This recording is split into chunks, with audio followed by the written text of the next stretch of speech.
আমরা আজকের প্রথম ক্লাস পাইথন শুরু করছি। প্রথমে আমরা দেখব কিভাবে আমরা পাইথন আমাদের নিজের কম্পিউটারে সেট আপ করতে পারি। এটা আমার একদম খুবই লো এন্ড একটা পিসি বা ল্যাপটপ, যেটার মধ্যে আমি পাইথন সেট আপ করে দেখাবো। কেউ যদি কোনো প্রবলেম থাকে যে আমার এই ল্যাপটপ বা আমার ল্যাপটপ অনেক লো কনফিগারেশন বা কিভাবে পাইথন সেট আপ করতে হবে, কারো কোনো সমস্যা নেই, সবার কম্পিউটারে পাইথন সেট আপ হয়ে যাবে। পাইথন সেট আপ করার জন্য বা পাইথন প্রোগ্রাম চালানোর জন্য বেশি কম্পিউটেশনাল পাওয়ার লাগে না।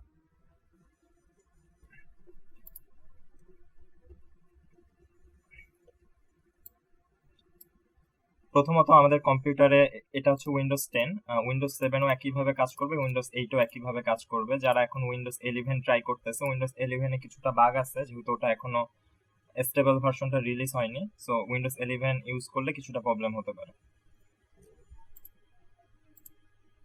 প্রথমে আমরা python.org তে যাব। পাইথন লিখে সার্চ করলেই চলে আসবে।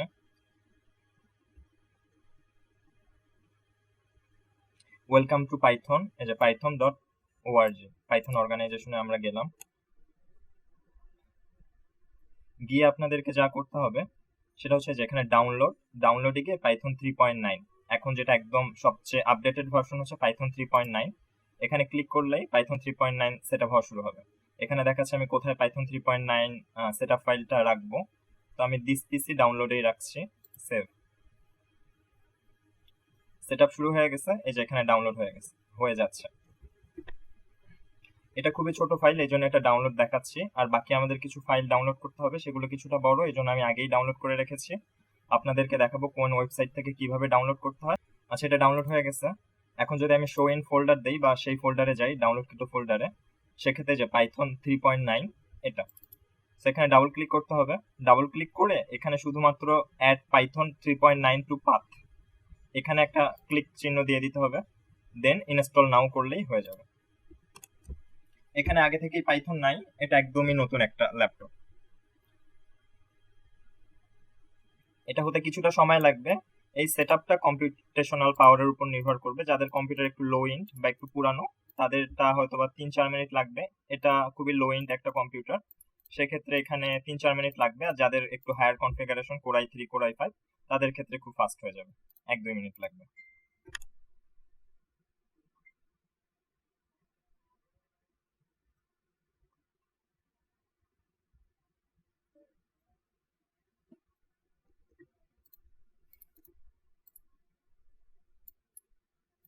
আমি একদমই স্টেপ বাই স্টেপ দেখাচ্ছি। অনেক সময় শুধু যদি বলি যে আপনাদেরকে যে নেক্সট নেক্সট ক্লিক করলে হয়ে যাবে, সেক্ষেত্রে অনেক সময় দেখা যায় অনেক প্রবলেম হয় বা অনেকেই অনেক প্রবলেম ফেস করে। এজন্য একটু সময় লাগলো, 5-10 মিনিট লাগলো, আমি একদমই সেট আপ করেই দেখাচ্ছি আপনাদেরকে।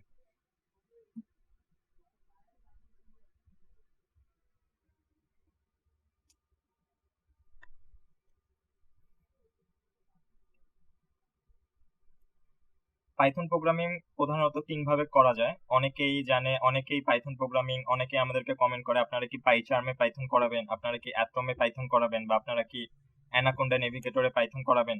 এগুলো অনেক সময় অনেক প্রবলেম দেখা দেয়, বা সেক্ষেত্রে অনেকেই হচ্ছে যারা সিএসসি তে পড়ে তারাও অনেকেই জানে না যে পাইচার্ম বা হচ্ছে অ্যানাকোন্ডা এগুলো হচ্ছে একটা সফটওয়্যার, যেটা দিয়ে আমরা পাইথন ইজিলি করার জন্য আসলে ইউজ করে থাকি। কিন্তু পাইথন আসলে 3 ভাবে করা যায়। একদম আমরা যদি পাইথন খুবই বেসিক ওয়েতে করতে চাই, সেক্ষেত্রে আমরা কমান্ড লাইনেও পাইথন করতে পারি। আমাদের এই প্রোগ্রামটা সেট আপ হয়ে গেছে। এখন যদি আমরা উইন্ডোজ বাটনে ক্লিক করি, এখানে যদি আমরা সিএমডি লিখি, কমান্ড লাইন সিএমডি নামে একটা অপশন আসবে। এভাবে আমরা পাইথন ইউজ করব না, শুধু আমরা দেখাচ্ছি যে পাইথন কিভাবে 3 ভাবে ইউজ করা যায়। একটা হচ্ছে আমি একটা বেসিক পাইথন যদি আমার কম্পিউটারে থাকে, আমি কমান্ড লাইন দিয়েও পাইথন ইউজ করতে পারবো। কমান্ড লাইনে আমি যদি এখন পাইথন লিখে ফেলি সফটওয়্যারটা সেট আপ করার পরে, সেক্ষেত্রে এই যে এই লেখাটা আসবে যে পাইথন 3.9.6, এটা আমার কম্পিউটারে আছে। এখানে একটা প্রম্পট দেখাবে, একে বলে শেভরন প্রম্পট। এটা আর কি অনেকটা আর্মিদের ব্যাচের মতো, শুধুমাত্র টিল্টেড। এখানে আমি আমার ইচ্ছে মতো পাইথন প্রোগ্রাম লিখতে পারি। যেমন পাইথন আমরা ক্যালকুলেটর হিসাবে খুব ইজিলি ইউজ করতে পারি। আমি যদি এখানে খুব ক্যালকুলেটর হিসেবে ইউজ করি 3+4, আমাকে দেবে 7। এখন যদি আমি এখানে লিখি যে প্রিন্ট, এগুলো বুঝতে হবে না, এগুলো আমরা সবই জানবো, কিন্তু আমরা কেন আসলে আইডি ইউজ করি সেটা আমরা বুঝবো। এখানে যে আমি একটা প্রিন্ট একটা ফাংশন লিখলাম, এখানে আমাকে ব্র্যাকেট প্রথমে দিতে হচ্ছে, আবার ব্র্যাকেট ক্লোজ করতে হচ্ছে, সো আমাকে দুইবার টাইপ করতে হচ্ছে, এখানে আমাকে কোটেশন মার্ক দুইবার দিতে হচ্ছে। কিন্তু যে কোনো GUI বা যে কোনো সফটওয়্যার ইউজ করলে সেই সফটওয়্যার এগুলো ডাইরেক্টলি করে ফেলে, এই জন্য আমরা সাধারণত পাইথন যে কোনো একটা সফটওয়্যারে করে থাকি। এখন যদি আমি লিখি এখানে হ্যালো ওয়ার্ল্ড, পাইথন আমাকে আবার রিপ্লাই দেবে যে হ্যালো ওয়ার্ল্ড। সো আমরা বুঝলাম যে আমরা পাইথন কিভাবে আমাদের কম্পিউটারে সেট আপ করে সিএমডির মাধ্যমে পাইথন কিভাবে লিখতে পারি বা কমান্ড লাইনে পাইথন কিভাবে লিখতে পারি। এভাবে পাইথন, এটা হচ্ছে খুবই বেসিক, এভাবে পাইথন লেখা যায়, কিন্তু এভাবে পাইথন লেখা খুবই সময় সাপেক্ষ আর অনেক ধৈর্য লাগে, কেননা প্রত্যেকবার লিখতে হয়, প্রত্যেকটা ব্র্যাকেট দিতে হয়, প্রত্যেকটা কোটেশন ঠিকভাবে দিতে হয়, রিজার্ভ ওয়ার্ড কোনো কালার পয়েন্ট করে না, যেমন প্রিন্ট একটা এখানে পাইথনের রিজার্ভ ওয়ার্ড, সেটা কোনো কালার কোডেড না। কিন্তু আমরা যদি যে কোনো সফটওয়্যার ইউজ করি সেক্ষেত্রে দেখতে পাবো যে এগুলো কালার কোডেড, একটু সুন্দর, আমাদের একটু খাটনি কম করতে হচ্ছে, অটোমেটিকলি PRI লিখলেই প্রিন্ট লেখাটা চলে আসতেছে এরকম। তো আমরা পাইথন কমান্ড লাইন ইউজ করেই কোড করতে পারি। সেকেন্ড যেভাবে পাইথন ইউজ করা যায় সেটা হচ্ছে আমাদের কম্পিউটারের যে কোনো নোটপ্যাড ইউজ করে আমরা পাইথন প্রোগ্রাম লিখতে পারি। আমাদের কম্পিউটারের যে কোনো নোটপ্যাড ইউজ করে আমরা পাইথন প্রোগ্রাম লিখতে পারি। এই জন্য যেটা করতে হবে, শুধু একটা জিনিস করতে হবে, এখানে ভিউ আছে উইন্ডোজ 10-এ, ভিউয়ে গিয়ে ফাইল নেম এক্সটেনশন এখানে একটা ক্লিক করে দিতে হবে। এখানে ক্লিক করে দিলে, আচ্ছা এটা অফ থাকলে কি হয়, এটা অন থাকলে কি হয় সেটাকে দেখায়। এখানে যদি আমি একটা ফাইল লিখি, টেক্সট ডকুমেন্ট, আচ্ছা আমি দিলাম হচ্ছে পি দিলাম। এখানে যদি আমি একটা কিছু লিখি, দেন যদি এখানে আমি সেভ করি, সেক্ষেত্রে আপনারা দেখতে পারবেন যে এই টেক্সট ডকুমেন্ট কি ডট টেক্সট নাকি ডট পিডিএফ নাকি ডট সামথিং বা ডট পিএনজি, এটা কিন্তু দেখা যাচ্ছে না। কিন্তু আমি যদি দিস পিসিতে গিয়ে ভিউ অপশনে গিয়ে ফাইল নেম এক্সটেনশনে জাস্ট ক্লিক করে দিই, সেক্ষেত্রে আমি এটা দেখতে পাবো p.txt, মানে এটা একটা টেক্সট ফাইল। আচ্ছা, সেক্ষেত্রে আমি যদি যে কোনো টেক্সট ফাইলে আমি একটা পাইথন কোড লিখি, যেমন আমি যদি লিখি যে এটা বুঝতে হবে না, আমি জাস্ট লেখার জন্য লিখতেছি,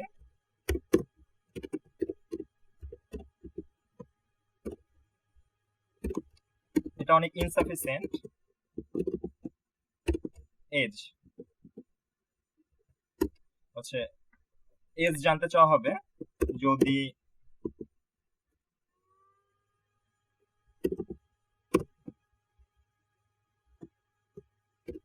এজ যদি 18-র কম হয় সেক্ষেত্রে বলবে যে সে চাইল্ড, আর এজ যদি 18-র বেশি হয় সেক্ষেত্রে বলবে যে সে অ্যাডাল্ট।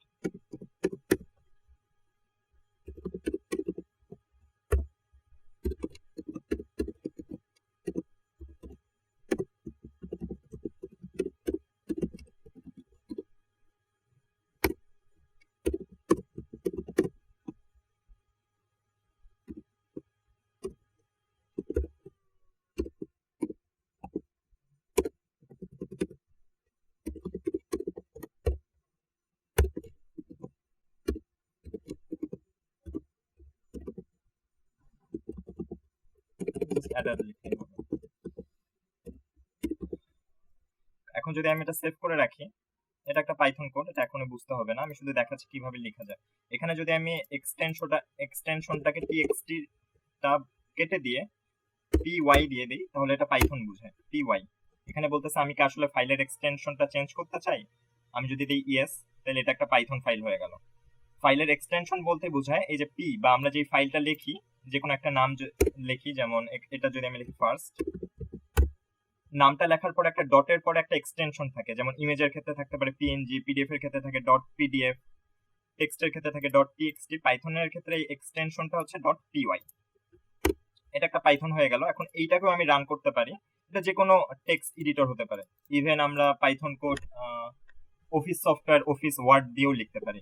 এখন যদি আমি আবার কমান্ড লাইনে চলে যাই, ওপেন কমান্ড উইন্ডোজ হেয়ার, এখানে যদি আমি চলে যাই, এখানে চলে গিয়ে আমি লিখলাম হচ্ছে পাইথন, ফাইলটার নেম কি, ফাইলটার নেম হচ্ছে ফার্স্ট, এফ লিখে ট্যাপ চাপলেই ফার্স্ট ডট পিআই, বা পুরোটা লিখলেও হবে। এখন যদি আমি এন্টার চাপি তাহলে বলতেছে এজ, আমি যদি এজ দিয়ে দিই 44, সেক্ষেত্রে কিছু একটা ভুল হয়েছে। আচ্ছা, আমি যেটা বেসিক বুঝাইতে যাচ্ছি সেটা হচ্ছে এভাবেও যে কোনো একটা টেক্সট এডিটরে আমরা পাইথন লিখতে পারি, কিন্তু এগুলো খুবই ইনসাফিসিয়েন্ট, যেমন কোনো ভুল হইলে আবার গিয়ে চেক করতে হবে, বা হচ্ছে আমাদের বাড়তি অনেক কিছু লিখতে হয়, ব্র্যাকেট ক্লোজ ব্র্যাকেট এগুলো খুবই দিতে হয়, এটা একটা ফ্যাক্ট। এই জন্য আমরা টেক্সট এডিটরও পাইথন লেখার ক্ষেত্রে ইউজ করি না। আমরা বিভিন্ন ধরনের GUI ইউজ করি। GUI বলতে বোঝায় গ্রাফিক্যাল ইউজার ইন্টারফেস। তো আমরা বিভিন্ন ধরনের গ্রাফিক্যাল ইউজার ইন্টারফেস ইউজ করি, কেননা এগুলো ইউজ করে পাইথন কোড লেখা অনেক সহজ। এখন গ্রাফিক্যাল ইউজার ইন্টারফেস অনেকগুলো আছে, প্রায় 200টার মতো আছে। যেটা ভালো লাগে সেটা ইউজ করা যায়। এই কোর্সে আমরা যেটা ইউজ করব সেটা অ্যানাকোন্ডা। আর একটা ভালো GUI হচ্ছে অ্যাটম। এইগুলো দিয়ে হচ্ছে আমরা পাইথন এই কোর্সটাতে আমরা অ্যানাকোন্ডা ইউজ করব আর অ্যাটম খুব কম ইউজ করব। এই দুইটা আমরা GUI দিয়ে পাইথন কোড লিখব আমাদের এই কোর্সে। এখন অ্যানাকোন্ডা নেভিগেটর সেটআপ করার জন্য অ্যানাকোন্ডা লিখতে হবে। যে কোনো সার্চ বারে গিয়ে লিখলেই হবে অ্যানাকোন্ডা ডাউনলোড, গুগলে লিখলেই হবে। এই যে অ্যানাকোন্ডা এখানে চলে আসছে, এই যে অ্যানাকোন্ডা, এই যে অ্যানাকোন্ডা এখানে, এই যে অ্যানাকোন্ডা ইন্ডিভিজুয়াল এডিশন, এখানে ক্লিক করলেই 477 MB, যেটা কিছুটা বড়, এটা ডাউনলোড হয়ে স্টার্ট করবে। এখন এই ফাইলটা যেহেতু ডাউনলোড হইতে বেশ কিছুক্ষণ সময় লাগবে, 477 MB, প্রায় 5 থেকে 10 মিনিট লাগবে, ইন্টারনেটের ইউজেজের উপর নির্ভর করবে। এই ফাইলটা আমি আগেই ডাউনলোড করে রাখছি, এটা হচ্ছে যে এখানেই আছে সফটওয়্যার, এই যে অ্যানাকোন্ডা। আর এই যে অ্যাটম, সেটাও এখানে আছে, অ্যাটমটাও আমি ডাউনলোড করে দেখাই দেবো আপনাদেরকে। অ্যানাকোন্ডাতে ডাবল ক্লিক করলেই সেটআপ স্টার্ট হয়ে যাবে। Next, I agree. অল ইউজারে দিলে একটু স্পেস বেশি খাবে, একই কথা জাস্ট মিতে দিলে একটু স্পেস কম লাগবে আপনার কম্পিউটারে। Next, next, install. এটা ইনস্টল হইতে 2 থেকে 3 মিনিট লাগবে, কম্পিউটারের পারফরমেন্সের উপর নির্ভর করে। কম্পিউটারের পারফরমেন্স শুধুমাত্র আমাদের ইনস্টলেশনের টাইমে একটু ডিফার করবে, কিন্তু আমরা যখন প্রোগ্রাম লিখবো সেক্ষেত্রে কোনো ডিফিকাল্টিস হবে না। আমাদের কিছুটা ওল্ড কম্পিউটার হলেও আমরা প্রোগ্রাম যেভাবে লিখতে পারবো স্মুথলি, একটু নিউ কম্পিউটার হলেও স্মুথলি লিখতে পারবো আমরা প্রোগ্রামে।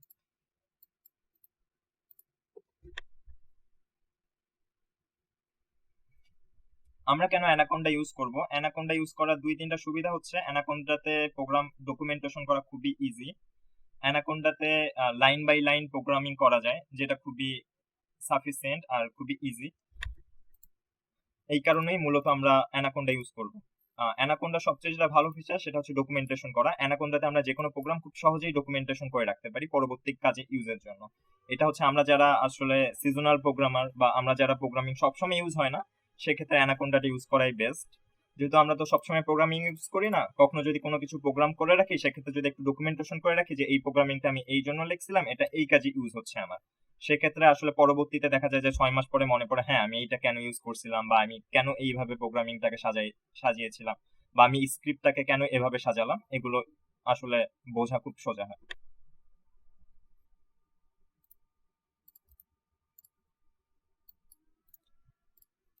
আর অ্যাটম ট্যাটম বা অন্যান্য যেগুলো GUI আছে সেগুলো প্রফেশনাল কোডাররা ইউজ করে। সেগুলো আসলে অনেক বড় বড়, তারা যারা সবসময় প্রোগ্রামিং নিয়েই থাকে, তাদের তো আসলে ওভাবে ডকুমেন্টেশন করার সেরকম কোনো প্রয়োজন পড়ে না। এই জন্য ডাটা সায়েন্সের ক্ষেত্রে আমাদের অ্যানাকোন্ডা সবচেয়ে বেশি ইউজ করা হয়।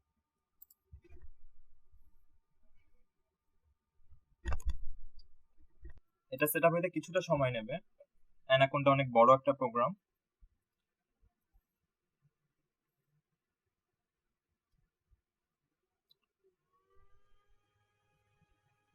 তাহলে অ্যানাকোন্ডা সেটআপ করার জন্য আপনাদের যেটা করতে হবে, যে কোনো সার্চ ইঞ্জিনে লিখলেই হবে যে অ্যানাকোন্ডা ডাউনলোড, অ্যানাকোন্ডার এই ওয়েবসাইটটা চলে আসবে।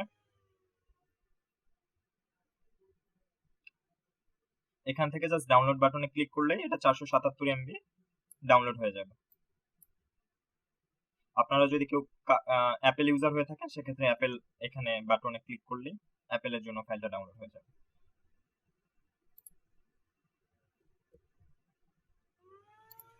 আচ্ছা, অ্যাটম আমরা কিভাবে ডাউনলোড করতে পারি? অ্যাটম আরেকটা GUI, মানে গ্রাফিক্যাল ইউজার ইন্টারফেস, যেটা আসলে আমাদের প্রোগ্রামিংটাকে সহজ করে। এটা একটা সফটওয়্যার যেটা আমাদের প্রোগ্রামিংটাকে লিখতে ইজি করে। অ্যাটম ডাউনলোড লিখলেই হবে।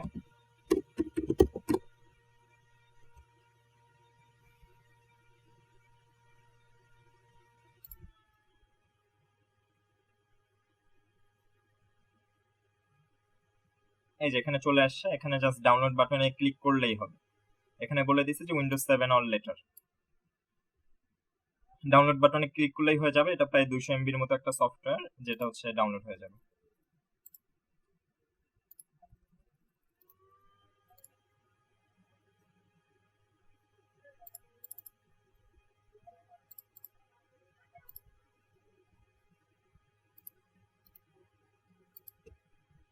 অ্যাটমটাও সেট আপ করা খুবই ইজি, জাস্ট চোখ বন্ধ করে ডাবল ক্লিক করলেই হয়ে যাবে, এটা কোনো সমস্যা না। অ্যাটমটা সেট আপ করে জাস্ট ডাবল ক্লিক করে চোখ বন্ধ করে নেক্সট নেক্সট নেক্সট নেক্সট চাপলেই হয়ে যাবে, অ্যাটমটা হয়ে যাবে।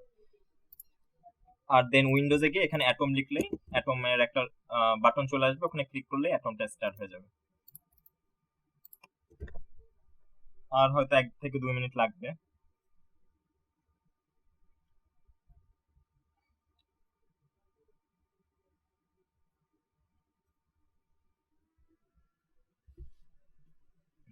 তো আমাদের প্রথমত python.org তে গিয়ে পাইথন প্রোগ্রামটা সেট আপ করে নিতে হবে। পাইথন প্রোগ্রামটা ছাড়া শুধুমাত্র অ্যানাকোন্ডা সেট আপ করলেও কিন্তু পাইথন চলবে, সেক্ষেত্রে কিন্তু ইন্টারনেটের অ্যাক্সেস লাগবে। অ্যানাকোন্ডা কি করবে, ইন্টারনেটের সার্ভারে গিয়ে দেখবে যে প্রোগ্রামিংটা ঠিক আছে কিনা, তারপরে আবার সেটা আপনার কম্পিউটারে আনবে, এনে বলবে যে আচ্ছা এখানে ঠিক আছে, এখানে এরর আছে।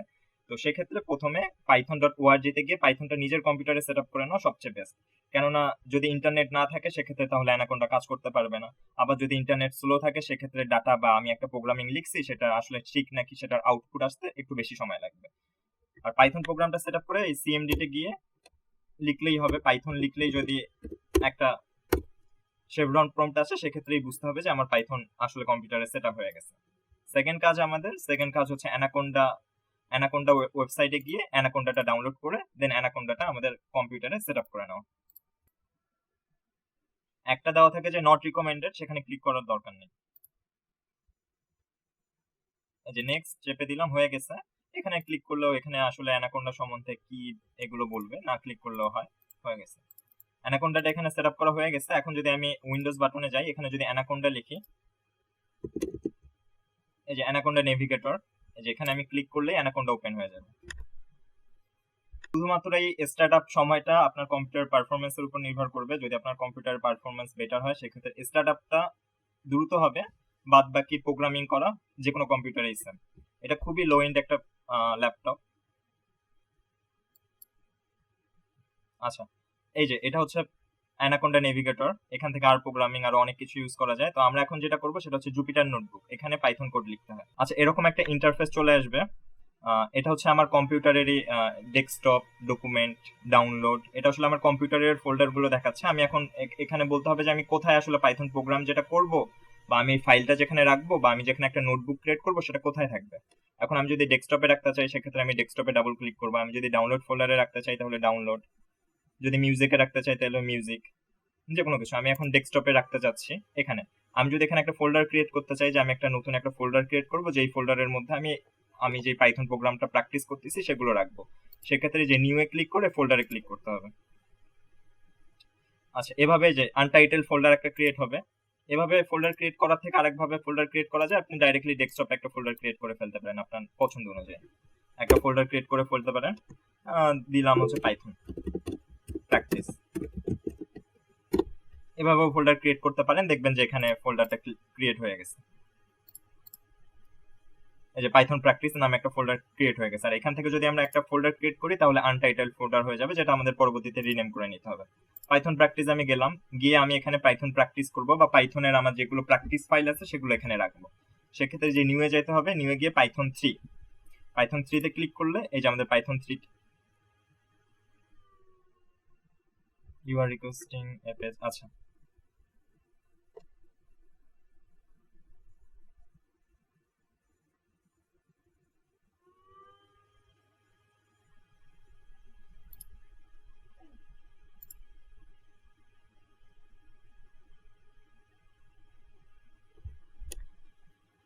হ্যাঁ এই যে চলে আসছে। এই যে পাইথন 3 তে ক্লিক করলে এই যে এটা চলে আসবে, এরকম একটা ইন্টারফেস চলে আসবে। এখানে আমরা পাইথন প্রোগ্রাম লিখতে পারবো। এই যে এখানে আমরা যা ইচ্ছা লিখতে পারবো, যেমন পাইথন হচ্ছে ক্যালকুলেটর হিসাবে ইউজ করা যায়। আমি যদি 3+4 লিখি, এখানে এখানে আমি শিফট প্লাস এন্টার চাপলে সেলটা রান করবে, বা আমি এখানে গিয়ে রান ক্লিক করলেও হবে। যে 7, সেলটা রান করে বললো 7। এটা আমি শর্টকাটে যেটা করতে পারি সেটা হচ্ছে আমি যদি 5+4 লিখি, এটা ক্যালকুলেটর হিসেবে ইউজ করা যায় পাইথনকে যেহেতু, আমি যদি শিফট প্লাস এন্টার চাপি সেক্ষেত্রেও হবে, এটা একটা শর্টকাট। আমি যদি এখান থেকে রান চাপি সেক্ষেত্রেও হবে রান 9। এটা হচ্ছে জুপিটার নোটবুকের ইন্টারফেস। এখানের কিছু জিনিসের সাথে আমাদের পরিচিত হতে হবে। এই যে এটা হচ্ছে আমাদের নোটবুক। এটাকে কেন নোটবুক বলা হলো, এটা হচ্ছে প্রত্যেকটা লাইন মানে নোটবুকের মতনই অনেকটা, প্রত্যেকটা লাইন বাই লাইন কোড করা যায়, এই জন্য এটাকে নোটবুক। আর এখানে হচ্ছে আমার ডকুমেন্টেশন করা খুব ইজি। কিভাবে ডকুমেন্টেশন করতে হয় সেটা আমরা কিছুটা পরে জানবো। তো আমরা এখন জানি যে কিভাবে, এই যে আমি একটা পাইথন কোড লিখলাম, যাই লিখি না কেন সেটাকে আমি সেভ করব। কিভাবে সেভ করব, এখানে ফাইলে যাইতে হবে, ফাইলে গিয়ে সেভ অ্যাজে ক্লিক করতে হবে, ফাইলের আমার নাম দিতে হবে। আসলে আমি এটাকে কি নামে সেভ করব, সেই নামটা দিয়ে দিতে হবে। এখন যদি আমি এটাকে নাম দিয়ে দিই যে ফার্স্ট, তাহলে এটা এই নামেই সেভ হবে।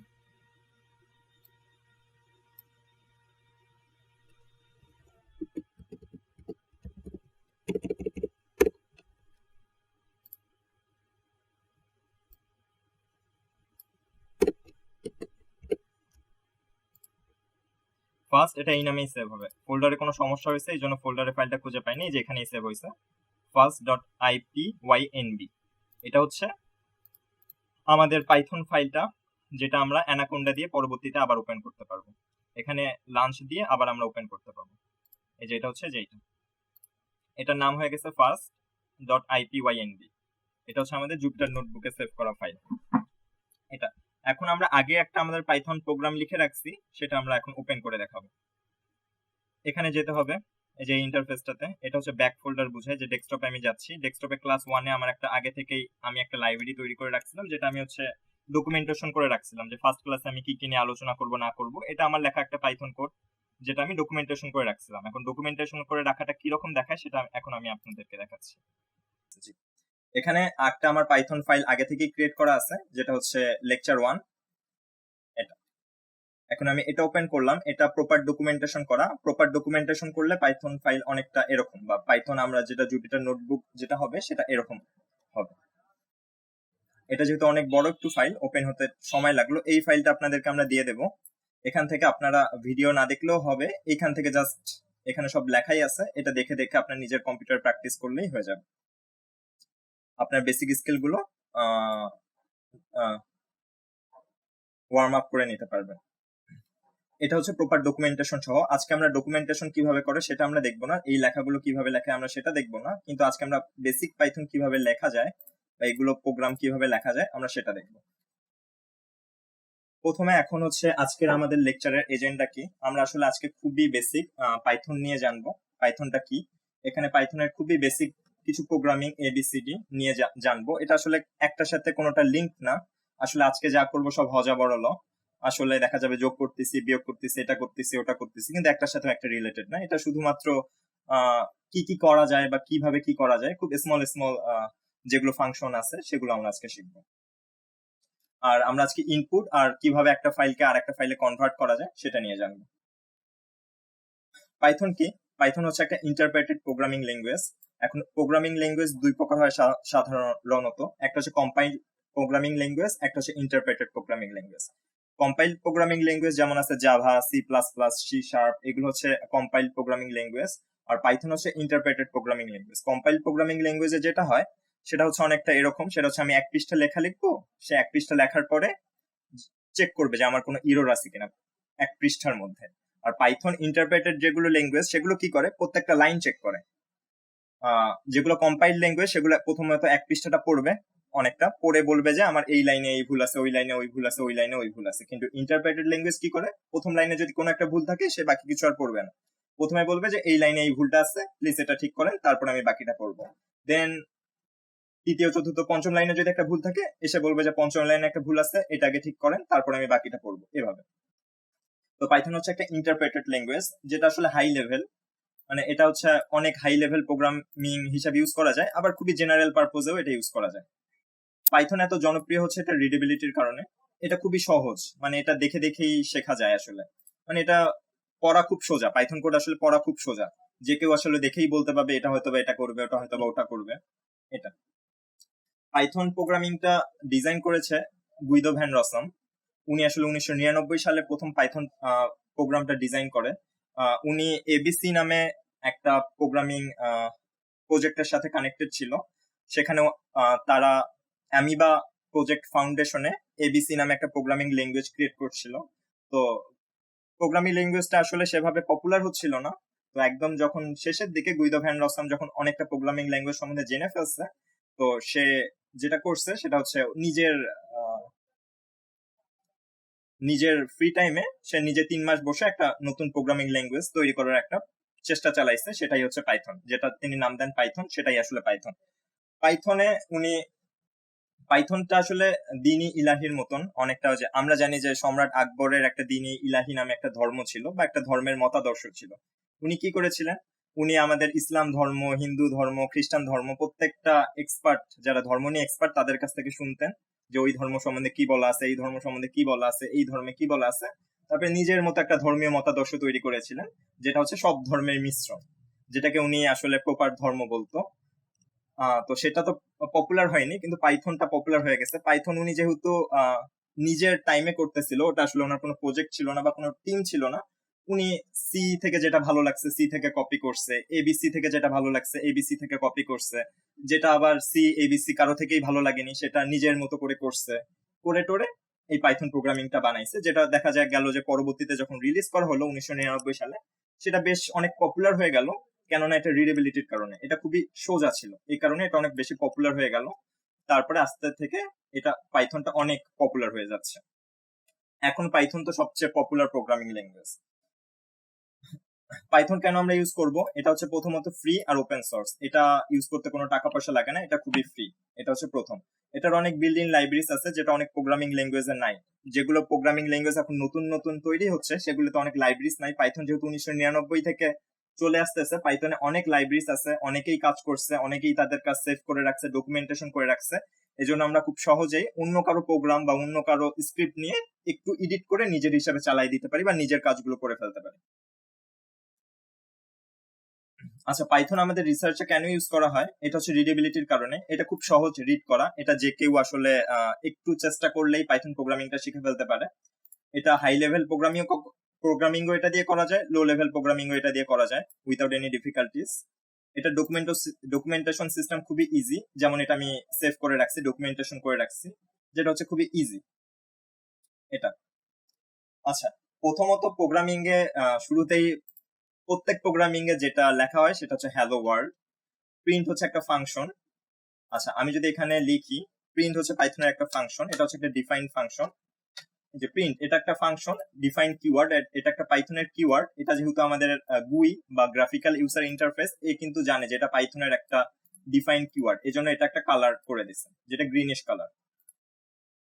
এখানে যখনই আমি ব্র্যাকেটটা দিচ্ছি, একবার ব্র্যাকেট দিলেই কিন্তু দুইটা ব্র্যাকেট চলে আসতেছে। এই সফটওয়্যার ইউজ করার এটা একটা সুবিধা। আমি যদি একটা কমা দিচ্ছি, দুইটা চলে আসতেছে। সফটওয়্যার ইউজ করার এটা একটা সুবিধা। এখন আমি যদি লিখি হ্যালো ওয়ার্ল্ড,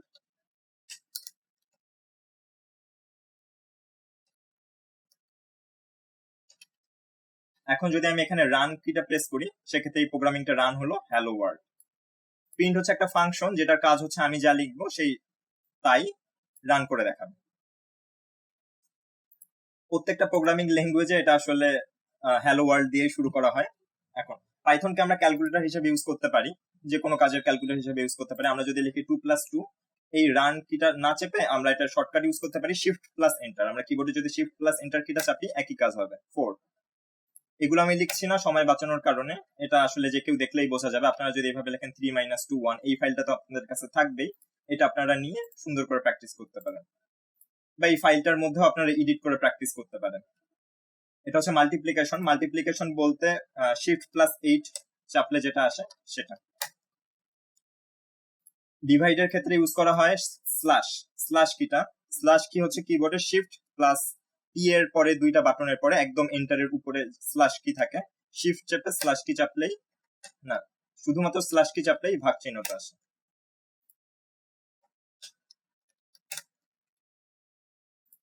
এখানে দেখাচ্ছে সেটা হচ্ছে গুণ প্লাস হচ্ছে যোগ একসাথে হবে। আমরা জানি যে ছোটবেলায় গুণের কাজ আগে হয়, তারপরে যোগ বিয়োগের কাজ হয়। এখানেও একই কাজ হবে, গুণের কাজ আগে হচ্ছে 3 × 2 = 6 প্লাস তারপরে যোগ হয়েছে। এখন যদি আমরা যোগের কাজ আগে করতে চাই সেক্ষেত্রে কি করতে হবে, এখানে একটা ব্র্যাকেট দিয়ে দিতে হবে। এখন যদি আমরা এটাকে রান করি শিফট প্লাস এন্টার বা এখানে রান কি চাপলেও হবে, সেক্ষেত্রে দেখা যাচ্ছে যে যোগের কাজ আগে হয়ে দেন গুণের কাজ হয়েছে। এখন আমরা শিখবো যে ভ্যারিয়েবল কি। পাইথনে কিছু টার্মিনোলজি আমরা এখন শিখবো, সেটা হচ্ছে প্রথমত ভ্যারিয়েবল। ভ্যারিয়েবল বলতে চলক বুঝায়, কিন্তু প্রোগ্রামিং এর ভাষায় ভ্যারিয়েবল হচ্ছে একটা কন্টেইনারের মতো কাজ করে। কন্টেইনার বলতে বোতল বা কন্টেইনারের মতো একটা কাজ করতেছে। কন্টেইনার বলতে হচ্ছে আমরা সেখানে অনেক কিছু রাখতে পারি। কন্টেইনার মানে কি, আমরা একটা কন্টেইনারে আজকে চানাচুর রাখলাম, কালকে সেখানে হলুদের গুঁড়াও রাখতে পারি। সো এটা চেঞ্জ করা যায় কন্টেইনারে। আমি যেটা রাখতেছি সেটা আমার উপর নির্ভর করে যে আমি কন্টেইনারে কি রাখতে চাচ্ছি। তো পাইথন বা যে কোনো প্রোগ্রামিং ল্যাঙ্গুয়েজে ভেরিয়েবল আসলে একটা কন্টেইনারের মতো কাজ করে। যেমন এখানে যদি আমি লিখি এটা হচ্ছে একটা ভেরিয়েবল বা এটা হচ্ছে একটা কন্টেইনার। এখানে আমি ইচ্ছা করলে 7ও রাখতে পারি, 10ও রাখতে পারি। এখন যদি আমি ইচ্ছা করি যে এতে আমি 10 রাখবো, এখন যদি আমি লিখি প্রিন্ট হচ্ছে একটা ফাংশন প্রিন্ট এখন যদি আমি লিখলাম প্রিন্টের পরে এখানে আমি দুইটা ইনভার্টেড কমা দিছিলাম, এখানে কেন দেইনি? প্রিন্টের পরে যদি আমি ইনভার্টেড কমা দিয়ে কিছু লিখি সেটাই প্রিন্ট করে দেখাবে। আর যদি পূর্বে কিছু মানে কোনো যদি ভেরিয়েবল থাকে সেক্ষেত্রে এই ইনভার্টেড কমাটা দেওয়ার কোনো দরকার নেই। আমি যদি এখানে লিখি সেক্ষেত্রে যদি আমি শিফট এন্টার চাপি বা এখান থেকে রান চাপি সেক্ষেত্রে দেখাবে যে 7। ঠিক আছে, এখন যদি আমি লিখি যে a = 10, এখন যদি আমি আবার লিখি যে প্রিন্ট সেক্ষেত্রে কিন্তু 10। তার মানে ভেরিয়েবল হচ্ছে এমন একটা কন্টেইনার যেখানে আমি যা ইচ্ছা তাই রাখতে পারি। এখানে যে আমি শুধু সংখ্যাই রাখতে পারি এরকম না, আমি লিখাও রাখতে পারি। এখন যদি আমি লিখি যে a = b3, shift plus enter বা এখানে রান দেই, নেক্সট লাইনে যদি লিখি যে প্রিন্ট সেক্ষেত্রে এখন যদি শিফট প্লাস এন্টার বা এখান থেকে যদি আমি রান লিখি তাহলে যে b3। সো ভেরিয়েবল হচ্ছে এমন একটা জিনিস যেখানে হচ্ছে একটা কন্টেইনারের মতো কাজ করে। আমরা এখানে যে কোনো কিছু রাখতে পারি। শুধু যে এই লেখা যাবে এরকম না, BC এখানে আমি লিখতে পারতাম যে নেম = b3, সেক্ষেত্রেও হতো। নেমটা এখানে একটা ভেরিয়েবল নেম আমি লিখতে পারতাম নেম = b3, সেক্ষেত্রে আমি যদি লিখতাম প্রিন্ট নেম সেক্ষেত্রে b3। এটা হচ্ছে ভেরিয়েবল। এখানে দেখা হচ্ছে ভেরিয়েবল। টাইপ হচ্ছে একটা ফাংশন, সেটা দেখাবে এই যে আমি ভেরিয়েবলটা রাখছি সেটা আসলে কোন টাইপ। যেমন আমি যদি বি হচ্ছে একটা ফ্লোট কেন? কারণ এখানে হচ্ছে দশমিক আছে, এই জন্য এটা হচ্ছে ফ্লোট। এটা হচ্ছে একটা ফ্লোট কারণ কি এখানে হচ্ছে দশমিক আছে, এই জন্য এটা ফ্লোট। এখন যদি আমি যেমন দেখি যে আসলে নেম এইটা আসলে কি টাইপ, এখানে যদি আমি লিখি টাইপ হচ্ছে একটা ফাংশন। টাইপের পরে যদি আমি লিখি আমি নেম এই ভেরিয়েবলটা আসলে কি টাইপ? আমি তো এখানে অক্ষর লিখছি, এটাকে বলে স্ট্রিং। str এখানে বোঝাচ্ছে যে এটা আসলে স্ট্রিং টাইপের একটা ভেরিয়েবল। এটা হচ্ছে একটা স্ট্রিং টাইপের ভেরিয়েবল, এটা আসলে কোনো সংখ্যা না, এটা হচ্ছে স্ট্রিং। যে কোনো লেখাকেই যেটা হচ্ছে কমা ইনভার্টেড কমা দিয়ে দুই পাশে যেটা ইনভার্টেড কমা থাকে সেটাই আসলে স্ট্রিং বোঝায়। প্রোগ্রামিং ল্যাঙ্গুয়েজে যদি ইনভার্টেড কমা দিয়ে যে কোনো লেখা থাকে সেটাকে আসলে স্ট্রিং বোঝায়। এটা বোঝাচ্ছে যেটা স্ট্রিং। এখন যদি আমি লিখি a = 10, এখন যদি আমি লিখি টাইপ তাহলে দেখাবে যে এটা আসলে একটা ইন্টিজার। এটা যেহেতু একটা ইন্টিজার এটা যেহেতু এখানে 10.5 সেক্ষেত্রে দেখাচ্ছে এটা একটা ফ্লোট, মানে দশমিক ভগ্নাংশ। এখানে সেম নেম যদি আমি আবুল দেই, টাইপ হচ্ছে যে স্ট্রিং দেখাচ্ছে।